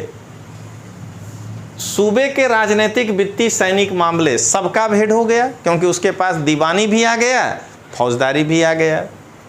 बुरहान उल मुल्क ने अवध क्षेत्र में मुगल के प्रभाव को कम करने की कोशिशों के चलते मुगलों द्वारा नियुक्त अधिकारियों की संख्या में कटौती कर दी। पिछला क्लास में जमींदार, जागीरदार समझ चुके हैं आपकी क्या है। जागीरदार का उस क्षेत्र पर कोई लॉ एंड ऑर्डर चेक करने का हक नहीं था। उसको केवल वो एरिया दिया गया था कि उसका टैक्स तुम्हारा तनख्वाह है। लेकिन वो उसको साथ में मनसबदारी दिए हुए हैं, तब न जागीर दिए हैं। तब पता चला कि अवध में 50 जागीरदार है जिसको लॉ एंड ऑर्डर नहीं देखना है, लेकिन उस इलाके का टैक्स लेके वो जाएगा। तो फिर 10,000 कंधा सैनिक कंधा पे ऐसे तलवार रख करके आपके इलाके से घूमते रहेगा। इसने कहा कि कटौती करो, इन लोग को इधर नहीं आने देना है, केंद्र जाने ना, कहाँ तुमको जागीर देगा, तुमको जमींदारी तो दिया नहीं है। तो जागीर दिया है, जागीर जाके केंद्र से मांगो, हमारे एरिया में नहीं होगा। तो उससे क्या हुआ, और ज़्यादा मुगल बादशाह कमज़ोर हो गया। तो जागीरदारों को की संख्या में कटौती कर दी। ये लाइन हम ईयर बोल रहे हैं 2017 का, निकाल के जाकर IAS का पेपर देखिएगा। 1 लाइनर है, इतना आसान कि अवध के क्षेत्र में बादशाह के द्वारा नियुक्त जागीरदारों की संख्या में कटौती करने वाला निम्न में से अवध का नवाब कौन था? 4 गो का नाम दिया था। तो पहले न पढ़ रहे हैं अभी आप। तो अब आइए, कहता है उसने जागीर के आकार में भी कटौती की, यानी अब जिसको बिल्कुल नहीं हटा सकते थे कि भाई पैरेलल हो ताकत में, तो उसका थोड़ा आकार संकीर्ण किया। और जो नए जब आकार छोटा किया तो कुछ जगह खाली हुआ, तो वहाँ अपने निष्ठावान आदमी को भर दिया। माना ये आप ये देखिए कि बुरहानुल मुल्क ने अवध के क्षेत्र में मुगल के प्रभाव को कम करने के लिए कौन कौन से कदम उठाए। तो पहले दीवानी फौजदारी सब अपने हाथ में ले लिया, उनके द्वारा नियुक्त जागीरदारों की संख्या में कटौती कर दी, जागीरों के आकार को कम कर दिया, रिक्त स्थानों पर अपने निष्ठावान आदमी को जो है नियुक्त कर दिया। धोखाधड़ी को रोकने के लिए जागीर अधिकारियों के खाते और लेखे की जांच की कराई गई। क्या कहा सो सुनिएगा। दरअसल मुगलों ने जो जागीरदार होता था उसको जो एरिया दिया जाता था, तो टोटल पैसा थोड़े तुम अपने पास रखोगे, उसमें से हिस्सा देना होता था। तो उसको चेक करने का जिम्मेदारी सूबेदार को देता था। लेकिन कोई सूबेदार डर से, क्योंकि वो होता था मान सिंह, उसका खाता बही चेक ही नहीं कर पाता था, अकाउंटिंग साल भर का। ये कहा कि अब तुम क्या करोगे, अब ना थोड़े अकबर है कि मेरा गर्दन उतार लेगा। तो कहा कि अब हम चेक करेंगे, क्योंकि ये अधिकार हमको दिया है। मतलब कि धीरे धीरे या तो बेईमान जागीरदार यहाँ से रिजाइन करके मुगल बादशाह को कहेगा कि कोई दूसरा इलाका दे दीजिए, तो वो जो रिक्त स्थान होगा वहाँ अपना आदमी भरते रहेंगे, या नहीं तो आके सरेंडर हो जाएगा कि इसमें से कुछ लेना है तो आप भी ले लीजिए, हम आपके निष्ठावान सामंत बने रहेंगे। कुल मिला के अवध को पूरा अपने कंट्रोल में कर लिया। अब आइए, नवाब के दरबार द्वारा नियुक्त अधिकारी द्वारा सभी जिलों के राजस्व का फिर से निर्धारण किया। मतलब जो नवाब ने अपने अधिकारी को नियुक्त किया और कहा कि हर जिले में से कितना राजस्व आएगा उसको फिर से निर्धारित करो। कारण कि अब तक वो जो जागीरदार का अकाउंटिंग था वो तो उसके मत्थे था। आप जब उससे चेक करने के लिए ले लिए तब तो नए सिरे से करना होगा। उससे इसको अब रियल पता चल गया कि अवध का रियल इनकम कितना है। यानी जैसे दक्कन के उसको पता चल गया कि अब हम स्वतंत्र हों कि नहीं हों, हम अपना अधिकारी को तनख्वाह अपने से दे सकते हैं कि नहीं, तो इसको भी इस घटना से पता चल गया कि अवध के ऊपर स्वतंत्र सत्ता स्थापित किया जाए या अभी चलने दिया जाए बादशाह के नाम पर। अब आइए, कहता है उसने अनेक राजपूत जमींदार और रोहेलखंड के अफगानों की उपजाऊ कृषि भूमियों को अपने राज्य में मिला लिया। जब मुगल बादशाह कमज़ोर ही है तो एकाध छोटा छोटा एरिया जो है राजपूतों का और अफगानों का, उस पर आक्रमण करके अगर उसको अपने में ही मिला लेंगे तो मुगल बादशाह कौन सा बोल पाएगा। उसको तो कह ही रहा है ना कि अवध तो आप ही का है, हम तो वहाँ के क्या हैं, बुरहानुल मुल्क। ठीक है ना, जाके उसको यही समझा रहा है। जैसे पेशवा कहता था कि भाई राजा तो साहू है, हम तो खाली पेशवा हैं, लेकिन दस्तखत पर दस्तखत खुद कर रहा है। तो एरिया बढ़ेगा तो हम मुगल को थोड़े चुनौती अभी दे रहे हैं, हम तो उसको यही समझा रहे हैं कि भाई ये जो भी बढ़ रहा है ये है तो अवध ही आप ही का है ना। लेकिन वो ताकतवर है ही नहीं मुगल बादशाह। ताकतवर होता तो साफे कहता है कि तुम्हारा टिकट काट लेते हैं, अभी चुनाव नहीं लड़ना है, समझ गए, तुम बहुत होशियार बन रहे हो। तो ये जो है ये ध्यान रखिएगा। अब आइए, राज ऋण प्राप्त करने के लिए स्थानीय सेठ साहूकार महाजनों पर निर्भर रहता था। एक्चुअली इसके पहले जब राजा को कर्जा का ज़रूरत पड़ता था, मतलब क्या हुआ कि केवल आज ही गुजरात सरकार कर्ज नहीं लेता है बजट में, जो कहते हैं कि एक जनता पर इतना कर्जा है। भारत सरकार ही अपने बजट में वर्ल्ड बैंक से कर्जा नहीं लेता है। उस समय भी सूबेदारों को कर्ज लेना पड़ता था। सेना का संख्या बढ़ाना है, मान लीजिए शॉर्ट टर्म लोन इकोनॉमिक्स के हिसाब से कि मालवा पे आक्रमण करना है, 20,000 सैनिक चाहिए एक्स्ट्रा, तो 20,000 तलवार चाहिए, क्योंकि बिना तलवार वाला सैनिक कौन काम का है। 5,000 घोड़ा खरीदना है, कुल मिला के 2 लाख का बजट हो गया। तो बुलाओ सेठ साहूकार को, उसी के राज का है ना। कहेगा कि भाई लाख रुपया लाओ, 1 महीना के बाद 2 लाख लौटाएंगे, या सीधा कह देगा कि जा रहे हैं मालवा आक्रमण पे, लूट में 10% तुम्हारा। उसमें कौन सा बॉन्ड और क्या है, वो फट से दे देगा कि अरे परफॉर्मेंस पे कि मेरा अवध का राजा हारा नहीं है, देखो छोटा छोटा को हराया है, तो अगर ये जा रहा है तो हमको ही फायदा होना है। फटाक से लाख रुपया ला के रख देगा। 1 नहीं दे पाएगा तो 10 मिल के देगा, इसमें क्या है। तो हिस्सा 10 को मिलेगा उस टोटल का 10% का। तो ये जो है क्या किया, ये होता था पहले। इसके पहले राजस्व का ठेका सबसे ऊंची बोली लगाने वाले इजारेदार को देता था। मतलब इजारेदार एक नया पद हो गया। मतलब ये पुराने लोग याद रखिएगा, वही जमींदारी व्यवस्था, अस्थाई बंदोबस्त। लखनऊ में अवध में बैठा हुआ जो है ये बुरहानुल मुल्क, ये अपने राज्य में अब ज़मीन कैसे वसूलेगा टैक्स। तो कहता था कि इतना सा इलाका, यानी 2 जिला, फैजाबाद जिला आपको दिए, बोलिए 4 आदमी आके कौन सबसे ज़्यादा टैक्स भरिएगा। 4 में से आया 1 लाख 1, 1.5 लाख 1, देख रहे हैं ना, जो कहा 3 लाख हम उसको दे दिए, हमको तो 3 लाख आ गया। ये कह रहा है इजारेदार राज्य को एक निश्चित रकम के भुगतान का वचन देते थे। स्थानीय साहूकार राज्य को ठेके की इस रकम के भुगतान की गारंटी देते थे। दूसरी ओर इजारेदार को कर का मूल्यांकन करने और उसे एकत्र करने की छूट दी गई थी। बात तो वाजिब है, जब आप आपको वो 3 लाख 1 बोल करके वो वाला एरिया फैजाबाद लिया है, और उसके बाद आप कहिए कि नहीं उपज का 10% से ज़्यादा मत लेना, तो घरे न भागेगा। अब उसको छूट दीजिए कि वो लगान कैसे निर्धारित करेगा, क्योंकि 3 लाख बोल के गया है तो 4 तो निकालवे न करेगा वहाँ से। तो यही था छूट। फिर देखिए स्थानीय साहूकार गारंटी देते थे, शब्द पकड़िएगा। वो जो आया है कि हम पूरा ले रहे हैं फैजाबाद, हम 3 लाख चुकाएंगे, कहाँ से चुकाओगे बाबू। तो उसके लिए उस इलाके का वो कोई साहूकार को पकड़ के लाता था, और उस साहूकार गारंटी लेता था कि नहीं देगा तो हम देंगे, मेरे पास पैसा है। ये थी इजारेदारी व्यवस्था। आपसे पूछेगा उत्तर मुगल काल में इजारेदारी व्यवस्था क्या है। दरअसल ये लेकर आया था जहांदार शाह, इसीलिए बार बार राज शब्द यूज कर रहा है। देख रहे हैं ना कि यानी बुरहानुल मुल्क के पहले व्यवस्था क्या थी, तो इजारेदारी व्यवस्था थी। ठीक है, अब आइए इन परिवर्तनों के परिणाम स्वरूप साहूकार और महाजन जैसे कई नए सामाजिक समूह राज्य की राजस्व प्रणाली के प्रबंध को प्रभावित करने लगे। पहले ऐसा कभी नहीं हुआ था। ये बताया आपको बुरहानुल मुल्क के राज का क्या इम्पैक्ट पड़ा। अब देखें बंगाल में क्या हुआ।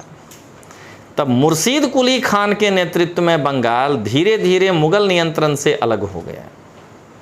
मुर्शीद कुली खान बंगाल के नायब थे, यानी कि प्रांत के सूबेदार के प्रतिनियुक्त थे। माने इसका हालत तो उससे भी नीचे था। ये मामलतदार नहीं था, ये नायब मामलतदार था, ऐसे समझिएगा। समझ गए क्या कह रहा है। प्रांत के सूबेदार के प्रतिनियुक्त थे, यानी सूबेदार ने उस समय के बंगाल का मतलब था पूरा बांग्लादेश, बंगाल, बिहार, उड़ीसा। तो इतना बड़ा सूबा का एक सूबेदार हुआ। अब वो इतना कहाँ से देखेगा, तो करता होगा उसमें बांग्लादेश और पश्चिम बंगाल मिलके एक हुआ, तो कहता होगा कि हम बंगाल में एक उप सूबेदार नियुक्त करेंगे, एक बिहार में उप सूबेदार नियुक्त करेंगे, एक हम उड़ीसा में करेंगे। तो जहाँ हैदराबाद के निजाम, शब्द पकड़िएगा, और अवध के जो सूबेदार हुए या अवध के नवाब, वो अपने जीवन का कैरियर एक गवर्नर के रूप में नियुक्त शुरुआत किया। वहीं बंगाल का मुर्शीद कुली खान अपना जीवन डेप्यूटी गवर्नर के रूप में शुरू किया, उससे भी एक नीचे है। इसका मतलब इसको 2-4 लड़ाई लड़ना होगा और गवर्नर होना होगा पहले, उसके बाद जा कर के ये नवाब बनेगा। समझ गए बात पूरा। अब आइए, यद्यपि मुर्शीद कुली खान औपचारिक रूप से सूबेदार कभी नहीं बना, यानी वो कभी अपने को गवर्नर कहा भी नहीं, उसने बहुत जल्द सूबेदार के पद से जुड़ी हुई सत्ता अपने हाथ में ले लिया। हुआ क्या था, आगे पढ़ाएंगे। पहले उड़ीसा के डिप्टी गवर्नर को ये हरा दिया, कहा कि अब हम बंगाल उड़ीसा दोनों का डिप्टी ही गवर्नर हैं, गवर्नर नहीं बना। और उसके बाद गिरिया का युद्ध, बंगाल में एक जगह है गिरिया, उस युद्ध में उसके बाद वो बंगाल के सूबेदार को ही हरा दिया और कहा कि अब हम हैं नवाब। तो ये क्या हुआ, सीधे तरक्की कर गया पीआई से डीएसपी, डीवाईएसपी कभी नहीं बना। समझ गए पूरा बात। अब आइए आगे बढ़ते हैं। हैदराबाद और अवध के शासकों की तरह भी उसने राज्य के राजस्व प्रशासन पर अपना नियंत्रण जमाया। बंगाल में मुगल प्रभाव को कम करने के लिए उसने बंगाल के राजस्व का बड़े पैमाने पर पुनर्निर्धारण करने का आदेश दिया। ध्यान दीजिएगा, मुगलों का प्रभाव अगर कम करना है तो सबसे पहले बंगाल से अगर उसको 6 लाख रुपया जा रहा है तो उसको येन केन प्रकारन 4 पर लाइए, तब न वो वहाँ दिल्ली में स्ट्रगल करेगा। उस 6 लाख को वसूलने के लिए जो कर्मचारी बैठा है अब तक, पुनर्निर्धारण के नाम पर उसमें कुछ को छत बिछत करेंगे, हटो, अपना आदमी उसके जगह पर नियुक्त करेंगे।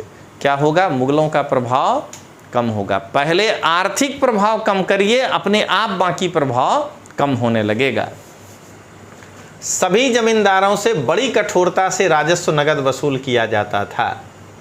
उसका नतीजा क्या हुआ कि जो जमींदार थे बंगाल के, वे महाजन और साहूकार से उनको उधार लेना पड़ता था। अब जरा बताइएगा, पुराने लोग 2 और 3, बाकी ने 3 आदमी, फर्स्ट ब्रांच इधर। अब बताइए कि कार्नवालिस को बंगाल में जो अस्थाई बंदोबस्त लाना पड़ा, जिसको जमींदारी बंदोबस्त कहते हैं, अगर आपका ये क्लियर है तो आपको समझ में आ गया होगा कि वो क्यों लाया। पुरानी ही व्यवस्था को लाया है, खाली बस उसका नाम बदल दिया।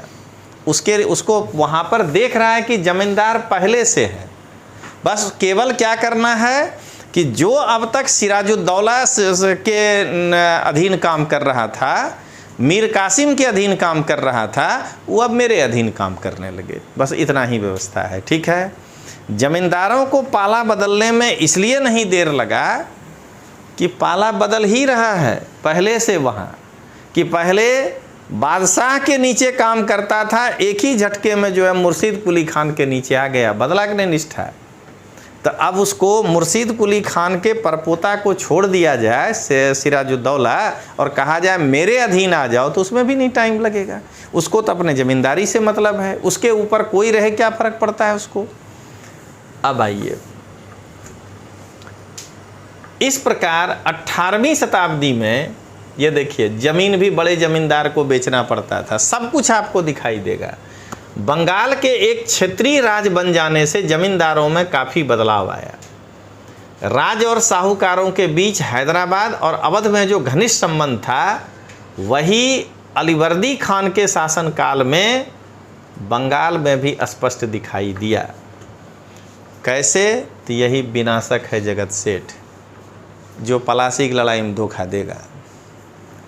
उसके शासनकाल में जगत सेठ का साहूकार घराना अत्यंत समृद्धशाली हो गया। जमींदार पैसा नहीं चुका पा रहा है तो जगत सेठ से पैसा ले रहा है ना, वो 4% ब्याज पे।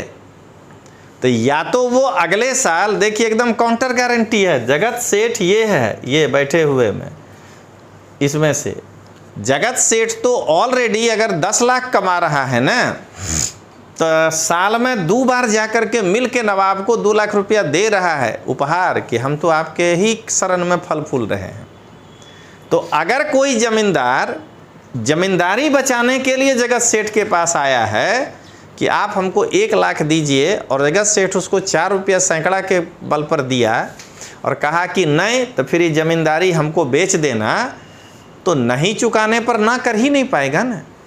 क्योंकि उसको तो अलीवर्दी खान के दरबार में लेके पहुंच जाएगा, और अलीवर्दी खान को 2 लाख दे ही रहा है साल में ये अपने प्रॉफिट में से, तो अलीवर्दी खान जगत सेठ के पक्ष में होगा ना, कहेगा या जमींदारी छोड़ो या तो उसको कल तक इतना पैसा दो। क्लियर हो गया? तो वो समृद्धशाली हो गया। यही कह रहे हैं कि हमेशा देखिए, अभी ही आप देख लीजिए कि ये लाइन आप कितनी बार पढ़े होते, लेकिन आप इस चीज़ को इमेजिन नहीं कर पा रहे हैं कि यह घटना का रिजल्ट क्या आया। अब आइए, हाँ, यदि हम इन राज्यों के अभिलक्षण पर विहंगम दृष्टि डालें, विहंगम से घबराइएगा नहीं, माइक्रो एनालिसिस, तो हमें उनमें कुछ सामान्य विशेषताएं दिखाई देती है। मैंने तीनों राज्य में कॉमन कैरेक्टर क्या था? पहला, बड़े राज्य पुराने मुगल अभिजातों के द्वारा स्थापित किए गए थे। ये अभिजात कुछ प्रशासनिक व्यवस्थाओं के प्रति संदेहास्पद थे जो उन्हें उत्तराधिकार में मिले थे। विशेषतः वे जागीरदारी व्यवस्था को अत्यंत संदेह की दृष्टि से देखा करते थे। ये है पहला कॉमन। क्या है? बड़े राज्य पुराने मुगल अभिजातों के द्वारा स्थापित किए गए। तीनों, अवध, हैदराबाद, पहला कॉमन क्या है? अब बंगाल, कि एक उच्च अभिजात वर्ग था। ये तीनों कहीं न कहीं का सूबेदार या डिप्टी सूबेदार था, एक विशेषता। दूसरा, ये अभिजात कुछ प्रशासनिक व्यवस्थाओं के प्रति संदेहास्पद थे। मतलब जो मुगलों के द्वारा व्यवस्था स्थापित की गई थी उस पर इन्होंने बदलाव किया है, यानी ये उस व्यवस्था के प्रति संदेह करते थे। तीसरा, वे जागीरदारी व्यवस्था को अत्यंत संदेह की दृष्टि से देखा करते थे। तभी वो कहता था कि तुम्हारा काउंटर गारंटी देने कोई सेठ आएगा, कोई साहूकार आएगा, तब तुमको हम जमींदारी देंगे, नहीं तो ऐसे ही दे देता। तो उसको ये संदेह की दृष्टि से देखते थे। ये हुआ पहला। अब आइए दूसरा क्या कहता है। उनके कर प्राप्त करने के तरीके मुगलों से भिन्न थे। मुगल स्वयं टैक्स निर्धारित करता था, उसको कहता था वसूल के लाओ, हम तुमको तनख्वाह देंगे। ये कहता है कि नहीं 3 लाख दे दो, तुमको जैसे लेना है टैक्स तुम वैसे ले लो। इजारेदारी व्यवस्था, तो इनके कर लेने के व्यवस्था में भिन्नता थी।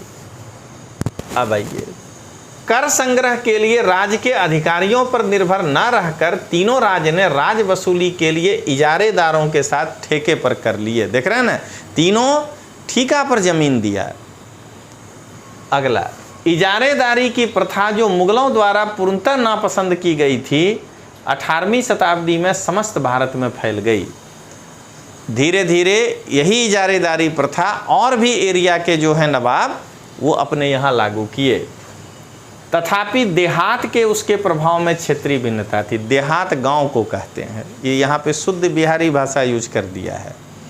विलेज को हम लोग अपने भाषा में देहात बोलते हैं। इसीलिए कोई अगर गांव से आता है उसको चिल्लाना होता है बिहार में तो कहेगा ये 1 नंबर का 73 है। बीमार इतने में हो गया है कि काहे बोला हमको 73। तो ट्रेन में बार बार इस बात पे झगड़ा होता है। तो ये देखिए, तो ये है, कहता है इन सभी क्षेत्रीय राज्यों में तीसरा लक्षण ये था कि राज्य और धनी महाजन और वणिक जनों के बीच संबंध उभरने लगे।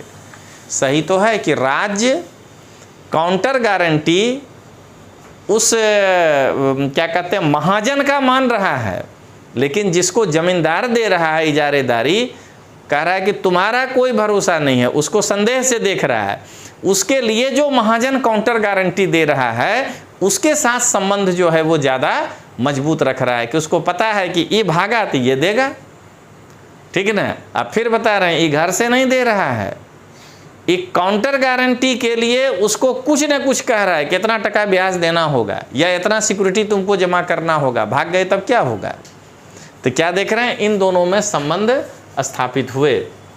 ये साहूकार महाजन लोग लगान वसूल करने वाले इजारेदारों को पैसा उधार देते थे। देख लीजिए, बदले में प्रतिभूति जमानत या बंधक के रूप में ज़मीन रख लेते थे। अभी बोले ना कि कुछ काउंटर गारंटी देना होगा, तो अगर 10,000 बीघा ज़मीन है आपको ज़मींदारी, आप आ गए हम हैं महाजन की लाख रुपया दीजिए, तो हमको पता है कि इसमें से हो सकता है कि 100 बीघा ज़मीन का मार्केट वैल्यू 1 लाख रुपया हो, तो हम कहेंगे कि 100 बीघा ज़मीन का पट्टा मेरे यहाँ गिरवी रखो, हम तुमको लाख रुपया देते हैं, 4% ब्याज होगा, वो लौटा दोगे तो हमारा, ज़मीन का पट्टा तुम्हारा, नहीं लौटाओगे तो अगला साल तुम्हारे पास 9,000 बीघा है, बना 1,000 बीघा हम रख लिए, या 9,900 बीघा है।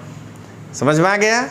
हमारे बिहार में हमने एक बार आपको कहा था, शायद उसमें आपके दिमाग में ये बात नहीं आया होगा। सेकंड जो सबसे बड़ा ज़मींदार था उसका नाम हम बोले थे साहू परिवार। पहला तो थे दरभंगा महाराज, ठीक है ना, तो दरभंगा महाराज तो राजपूत थे, लेकिन इस साहू परिवार कहाँ से आया? 36,000 बीघा ज़मीन था, सीलिंग एक्ट में उसका ज़मीन को बिहार सरकार अपने में ले लिया, तो यही ना साहू था। सारे स्टेट को हम जो नाम सुनाए थे, सोनमनिया स्टेट, फतुहा स्टेट, ठीक है ना, कुर्सेला स्टेट, सबको वो पैसा देता था, अब बदले में ज़मीन पट्टा में लेता था। जिस समय तक ऊपर केंद्रीय शक्ति ठीक ठाक थी तब तक वो जो है टैक्स वसूल के देता था, फिर ज़मीन छोड़वाता था। और जब 1857 पार हो गया, महारानी एलिजाबेथ वहाँ पहुँच गई, शासन में आ गई, तो अब वो ज़मींदार पैसे नहीं दे पा रहा है, तो वो धीरे धीरे ज़मीन बेच करके अपना जो है शान शौकत पूरा कर रहा है। तो उसका कागज़ पट्टा पर लेते 36,000 बीघा ज़मीन हो गया उसके पास। यही कह रहा है यहाँ पे। अब देखिए क्या कहता है, ये यहाँ से, और उनकी जोतों से खुद के कारिंदों के जरिए कर वसूल किया करते थे। अब ये लोग धीरे धीरे इतना ज़मीन पट्टा पर ले लिया कि खेती खुद करने के लिए थोड़े लिया है, खेती तो कोई और कर रहा है। जो कर जमींदार वसूल रहा है उस 100 बीघा पर अब वो महाजन वसूलेगा जब तक तुम पैसा नहीं दे जाओगे। अभी 36,000 बीघा हो गया तो अपना कर्मचारी रखो। वही है सिनेमा का गोल चश्मा वाला मुनीम जी, समझ गए, जो कागज पट्टा लेकर के छाता लगा के निकला है उस सेठ के साथ। अब आइए, इस प्रकार समस्त भारत में धनाढ्य साहूकार और महाजनों की इस नई राजनीतिक व्यवस्था में साझेदारी बढ़ रही थी। मतलब अब जो नई पॉलिटिकल सिस्टम डेवलप हो रही थी अवध, क्या कहते हैं, बंगाल और हैदराबाद में, उसमें सत्ता और ये पैसे वाले जो साहूकार हैं, मतलब आज वाला स्थिति अंबानी अडानी वर्सेस सरकार, इनके बीच की साझेदारी बढ़ रही थी। यही चीज़ वो समझा रहा है। अब देखिए राजपूतों के वतन जागीरी। एक काम करते हैं, पहले इतना लिख लेते हैं, तब ये नया राज्य राजपूतों का कैसा था वो देखेंगे।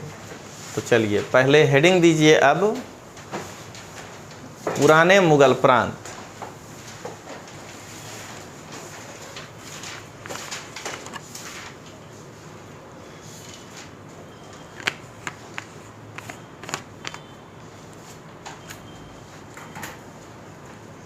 पहला पॉइंट, इन्हें उत्तराधिकारी राज्य भी कहते हैं।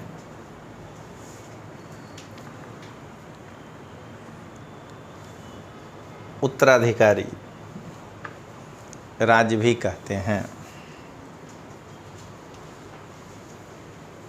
दूसरा, इस प्रकार के 3 राज्य प्रमुख थे।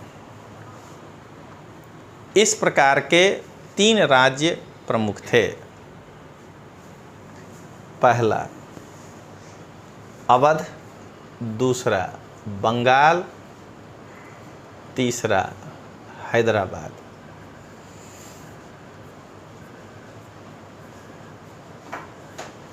फिर लिखिए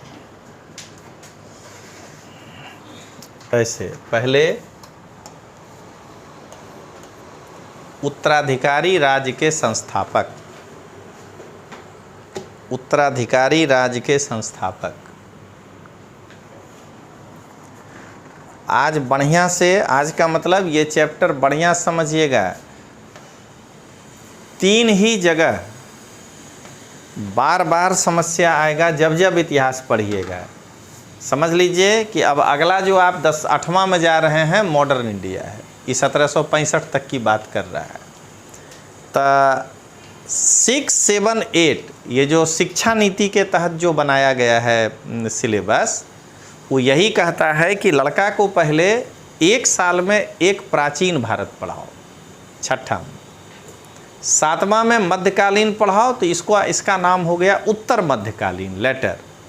आठवां में उसको मॉडर्न पढ़ाओ। नौवां में जब वो जाए और 10वां में तो उसको खाली वर्ल्ड हिस्ट्री पढ़ाओ। इससे उसके अंदर ऐसा वाला माने कंसेप्ट वाला उसके अंदर इतिहास का एक सोच आ जाए। अब जब वो 11वां 12वां में आए ना तो अब उसको एक्सप्लेनेशन वाला इतिहास पढ़ाओ, चैप्टर वाइज। समझ गए? अब क्या हुआ, इससे आपने प्लिंथ तैयार किया, उससे स्ट्रक्चर खड़ा हो गया। अब छत ढालिए न कलर करिए, ठीक है ना। यही है बीए 3 साल। वहाँ भी फिर वैसे ही है, फर्स्ट ईयर ओनली एंशिएंट या थोड़ा मेडिएबल, सेकेंड ईयर आधा मेडिएबल मॉडर्न, थर्ड ईयर केवल वर्ल्ड, ऐसे करके वो सिलेबस बनाया। अब खाली बस ये एक्सपेंड होगा। तो जब आप पढ़िएगा 11वां में मॉडर्न इंडिया एंशिएंट तो 3 जगह आपको समस्या आएगा। समस्या का मतलब समझ जाइएगा तो कोई दिक्कत नहीं है, संक्रमण का काल है इसीलिए घालमेल ज़्यादा है। जैसे ही गुप्त साम्राज्य का पतन होगा, हर्षवर्धन तक मामला माने कि अपने नियंत्रण में रहेगा। उसके बाद इतने न छोटे छोटे राज्य बन जाएंगे कि अगर आपके पास कंसेप्ट नहीं हो कि मालवा में परमार, बुंदेलखंड में चंदेल, तो आप गड़बड़ा जाइएगा। वो एक हुआ। उसके बाद जैसे ही आप दिल्ली सल्तनत पार करिएगा बाबर के आक्रमण के पहले, फिर ऐसे ही छोटा छोटा राज्य होगा। यानी केंद्रीय शक्ति के कमज़ोर होते ही भारत का एक नेचर है कि क्षेत्रीय राज्यों का उदय होता है। ठीक है। उसके बाद यही जो अभी आप पढ़ रहे हैं ये तीसरा। फिर जैसे ही मुगलों की सत्ता कमज़ोर हुई, क्या देख रहे हैं, छोटे छोटे राज्य, हैदराबाद, अवध, बंगाल। ये औरंगजेब के समय में कहाँ पढ़ने की ज़रूरत है, वो सब औरंगजेब का राज्य था। तो यही 3 जगह आपको संभालना पड़ता है। ठीक। ये तीसरा जगह समस्या ज़्यादा आता है। क्यों? क्योंकि इसके बाद जब मॉडर्न इंडिया शुरू करिएगा तो इतना छोटा छोटा एक एक राज्य से ईस्ट इंडिया कंपनी को निपटना है। बस मामला फंस गया। आंग्ल मराठा, आंग्ल मैसूर, समझ गए, हैदराबाद के साथ युद्ध, ठीक ना, ऊपर सिख के साथ, राजपूतों के साथ। तो इसीलिए 1857 तक का समझ डेवलप करना सबसे कठिन हो जाता है मॉडर्न इंडिया। उसके बाद का बहुत इजी है, क्योंकि या तो गांधी कुछ कहेंगे, नहीं तो सुभाष बाबू कुछ कहेंगे, नहीं तो बीच में कोई और आएंगे। तो यही है उस समय का इतिहास, फ्रीडम मूवमेंट। तो चलिए अगला लिखिए। क्या लिखे? उत्तराधिकारी राज्यों के संस्थापक। पहला अवध सादत खान, बंगाल मुर्शीद कुली खान, हैदराबाद आसफ जाह,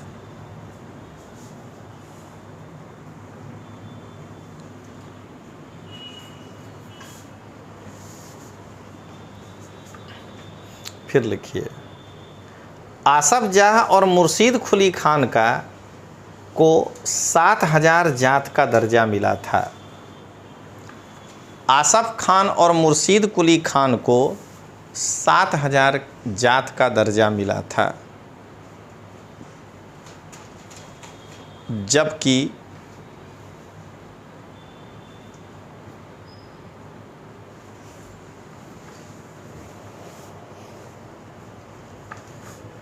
सादत खान को 6000 जात का दर्जा था।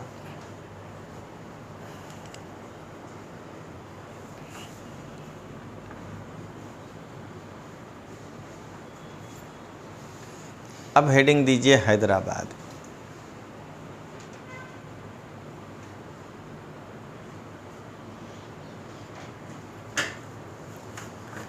पहला पॉइंट, आसफ जाह ब्रैकेट में 1724 से 1748 ने हैदराबाद राज्य की स्थापना की। आसफ जाह 1724 से 1748 ने आसफ जाह ने हैदराबाद राज्य की स्थापना की। फिर लिखिए अगला पॉइंट, आसफ जाह ने निजामुल मुल्क की उपाधि धारण की। आसफ जाह ने निजामुल मुल्क की उपाधि धारण की। होल्ड टाइटल निजामुल मुल्क। अगला, वह मुगल बादशाह फर्रुखसियर के दरबार में शक्तिशाली सदस्य था।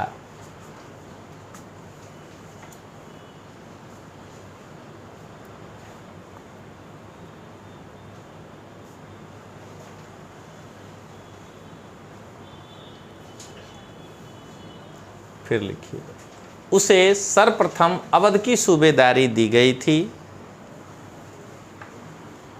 उसे सर्वप्रथम अवध की सूबेदारी दी गई थी, बाद में दक्कन का सूबेदार बना दिया गया।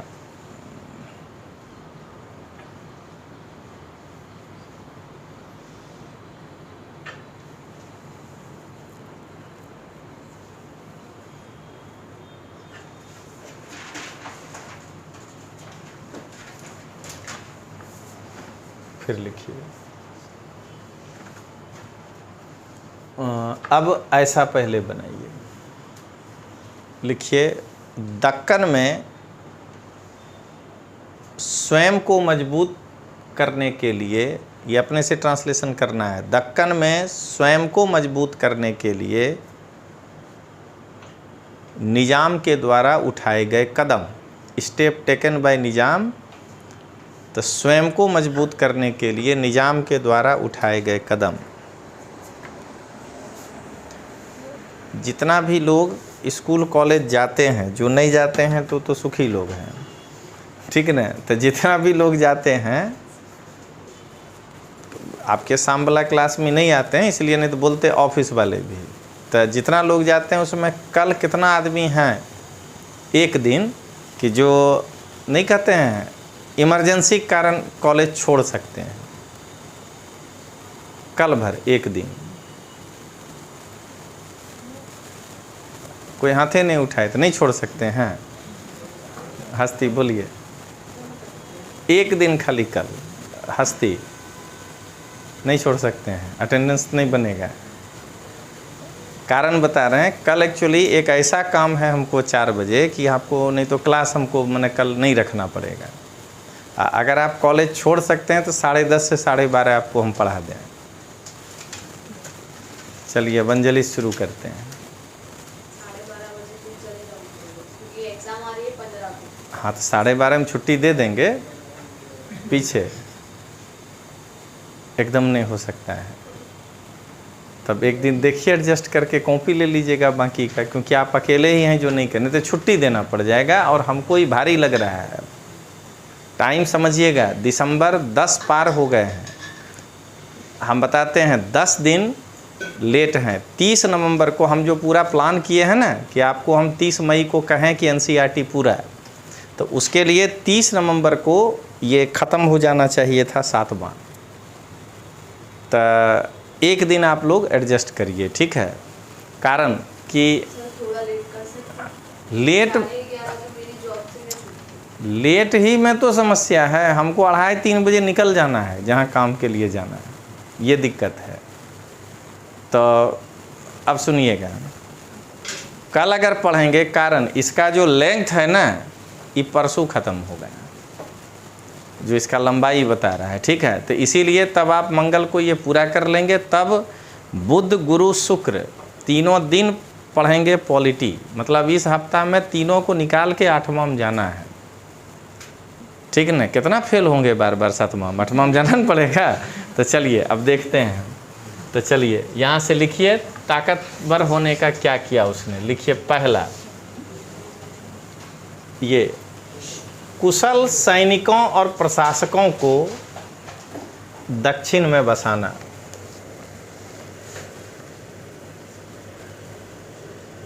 कुशल सैनिकों और प्रशासकों को दक्षिण में बसाना। अगला, मनसबदार नियुक्त करना।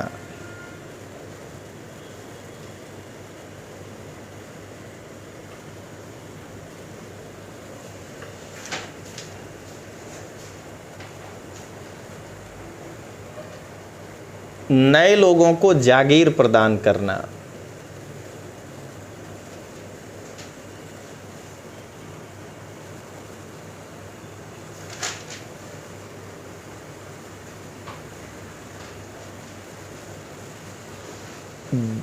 दिल्ली से कोई भी दिशा निर्देश नहीं लेना।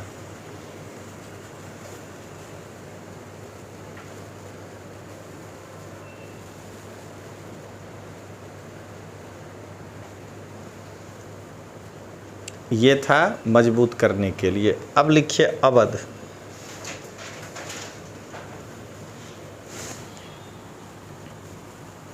सत्रह 1722 ईस्वी में अवध। सादत खान को अवध का सूबेदार नियुक्त किया गया।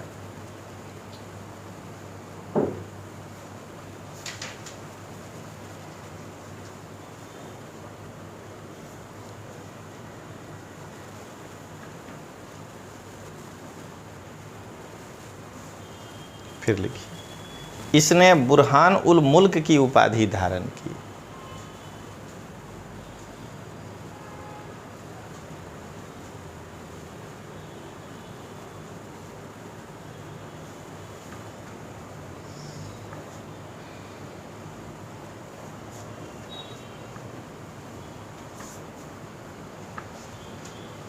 फिर लिखिए वैसा वाला बना के, अवध में मुगल प्रभाव को कम करने के उपाय। अवध में मुगल प्रभाव को कम करने के उपाय।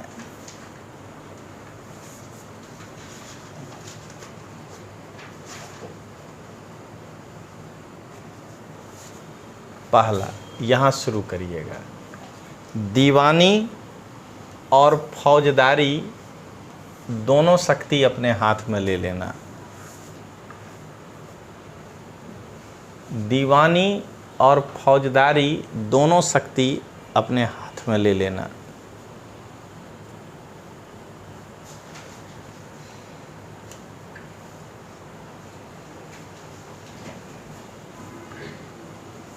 अगला, यहाँ देखिए, यहाँ तीसरा लाइन में है, मुगलों के द्वारा नियुक्त अधिकारियों की संख्या में कटौती। जागीरदार जहाँ लिखा हुआ है, मुगलों द्वारा नियुक्त अधिकारियों की संख्या में कटौती।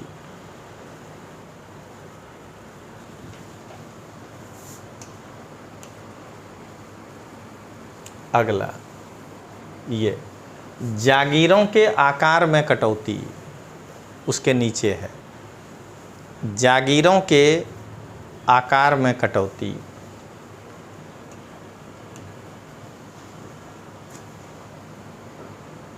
यहाँ रिक्त स्थानों पर अपने निष्ठावान सेवकों की नियुक्ति।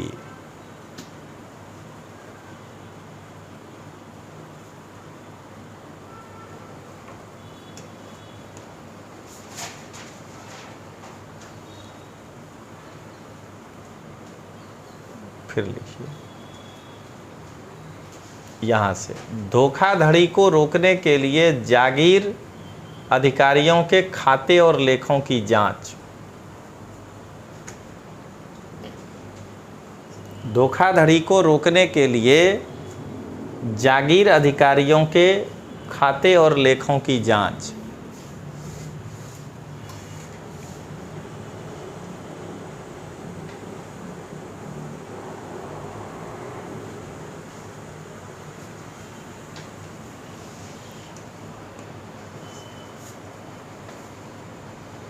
नवाब के दरबार द्वारा नियुक्त अधिकारियों द्वारा, ये देखिए यहाँ जो नवाब के दरबार द्वारा, वो जो वहाँ के दरबारी थे, दरबार द्वारा नियुक्त अधिकारियों द्वारा सभी जिले के राजस्व का फिर से निर्धारण।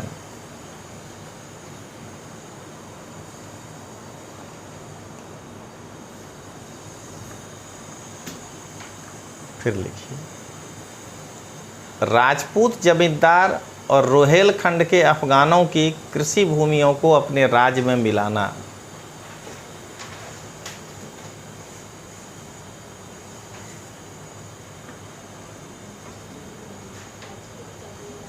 राजपूत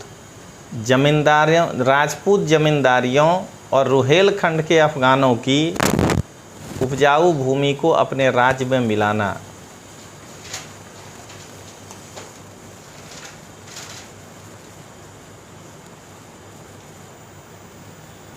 यहाँ से राजस्व का ठेका सबसे ऊंची बोली लगाने वाले इजारेदारों को देना।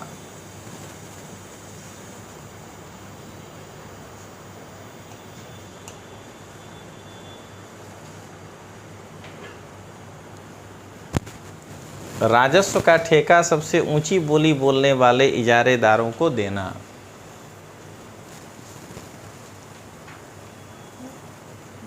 ठीक है, अब लिखिए बंगाल।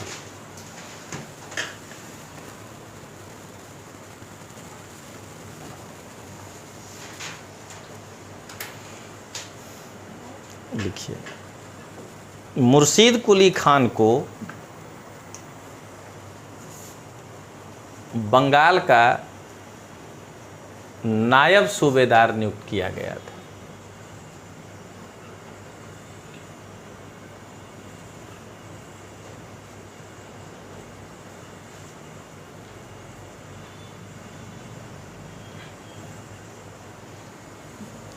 अब फिर वैसे ही डैश दे के लिखिए मुगल प्रभाव को कम करने के लिए उपाय।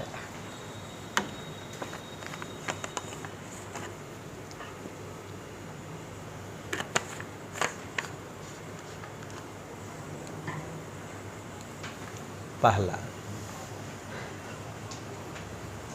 एक मिनट, हाँ, राजस्व प्रशासन पर नियंत्रण स्थापित।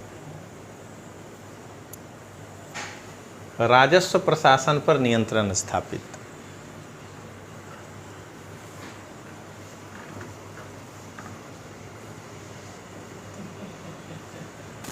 अगला,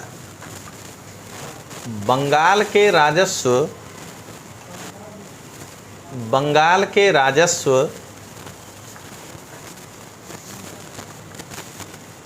का पुनर्निर्धारण। ये देखिए यहाँ लिखा है बंगाल के राजस्व का बड़े पैमाने पर पुनर्निर्धारण किया गया।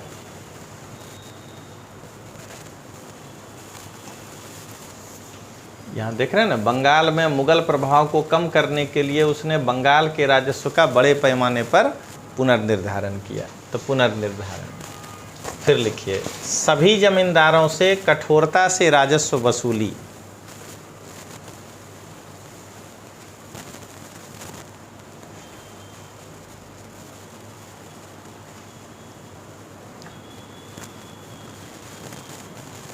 अब हेडिंग देना है और उसके नीचे पॉइंट में लिखना है उत्तराधिकारी राज्यों की सामान्य विशेषताएं। जनरल कैरेक्टरिस्टिक्स ऑफ उत्तराधिकारी राज्य जो है, उत्तराधिकारी राज्यों की सामान्य विशेषताएं। यही जो यहाँ विहंगम दृष्टि डालें तो हम, ये जो देख रहे हैं ना यहाँ विहंगम दृष्टि डालें तो हम कुछ सामान्य विशेषताएं देखते हैं। तो विशेषताएं, ठीक है। अब ये प्रथम द्वितीय नहीं करेंगे, पॉइंट में लिखेंगे। लिखिए पहला, हाँ, ये कुछ प्रशासनिक व्यवस्थाओं के प्रति संदेहास्पद थे। यहाँ देखिए प्रथम, यद्यपि बड़े राज्य पुराने मुगल अभिजात द्वारा स्थापित किए गए थे, ये अभिजात कुछ प्रशासनिक व्यवस्थाओं के प्रति संदेहास्पद थे। तो ये प्रशासनिक व्यवस्थाओं के प्रति संदेहास्पद थे। फिर लिखिए वे जागीरदारी व्यवस्था को संदेह की दृष्टि से देखते थे। उसी के नीचे है वे जागीरदारी व्यवस्था को संदेह की दृष्टि से देखते थे।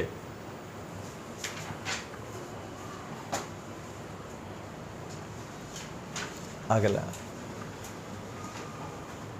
यहाँ ये वाला नहीं लिखिएगा, दूसरा, यहाँ कर संग्रह के लिए उन्होंने देखिए सब छोड़ देना है, कर संग्रह के लिए। उसके बाद ये जितना है ना राज के अधिकारियों पर, ये सब किताबी भाषा है। कर संग्रह के लिए अब सीधा यहाँ आइए नए जगह पर, उन्होंने इजारेदारों के साथ ठेके कर लिए। उन्होंने इजारेदारों के साथ ठेके कर लिए। दुल्ली उल्ली में सब बात नहीं बोलिएगा, नहीं तो शराब का ठेका समझ लेगा। वहाँ ठेका का माने यही होता है। चलिए अब आगे देखिए। फिर यहाँ से धीरे धीरे आगे बढ़िए। तीसरा लक्षण लिखिए। इनमें राज और धनी महाजनों के बीच संबंध स्थापित होने लगे।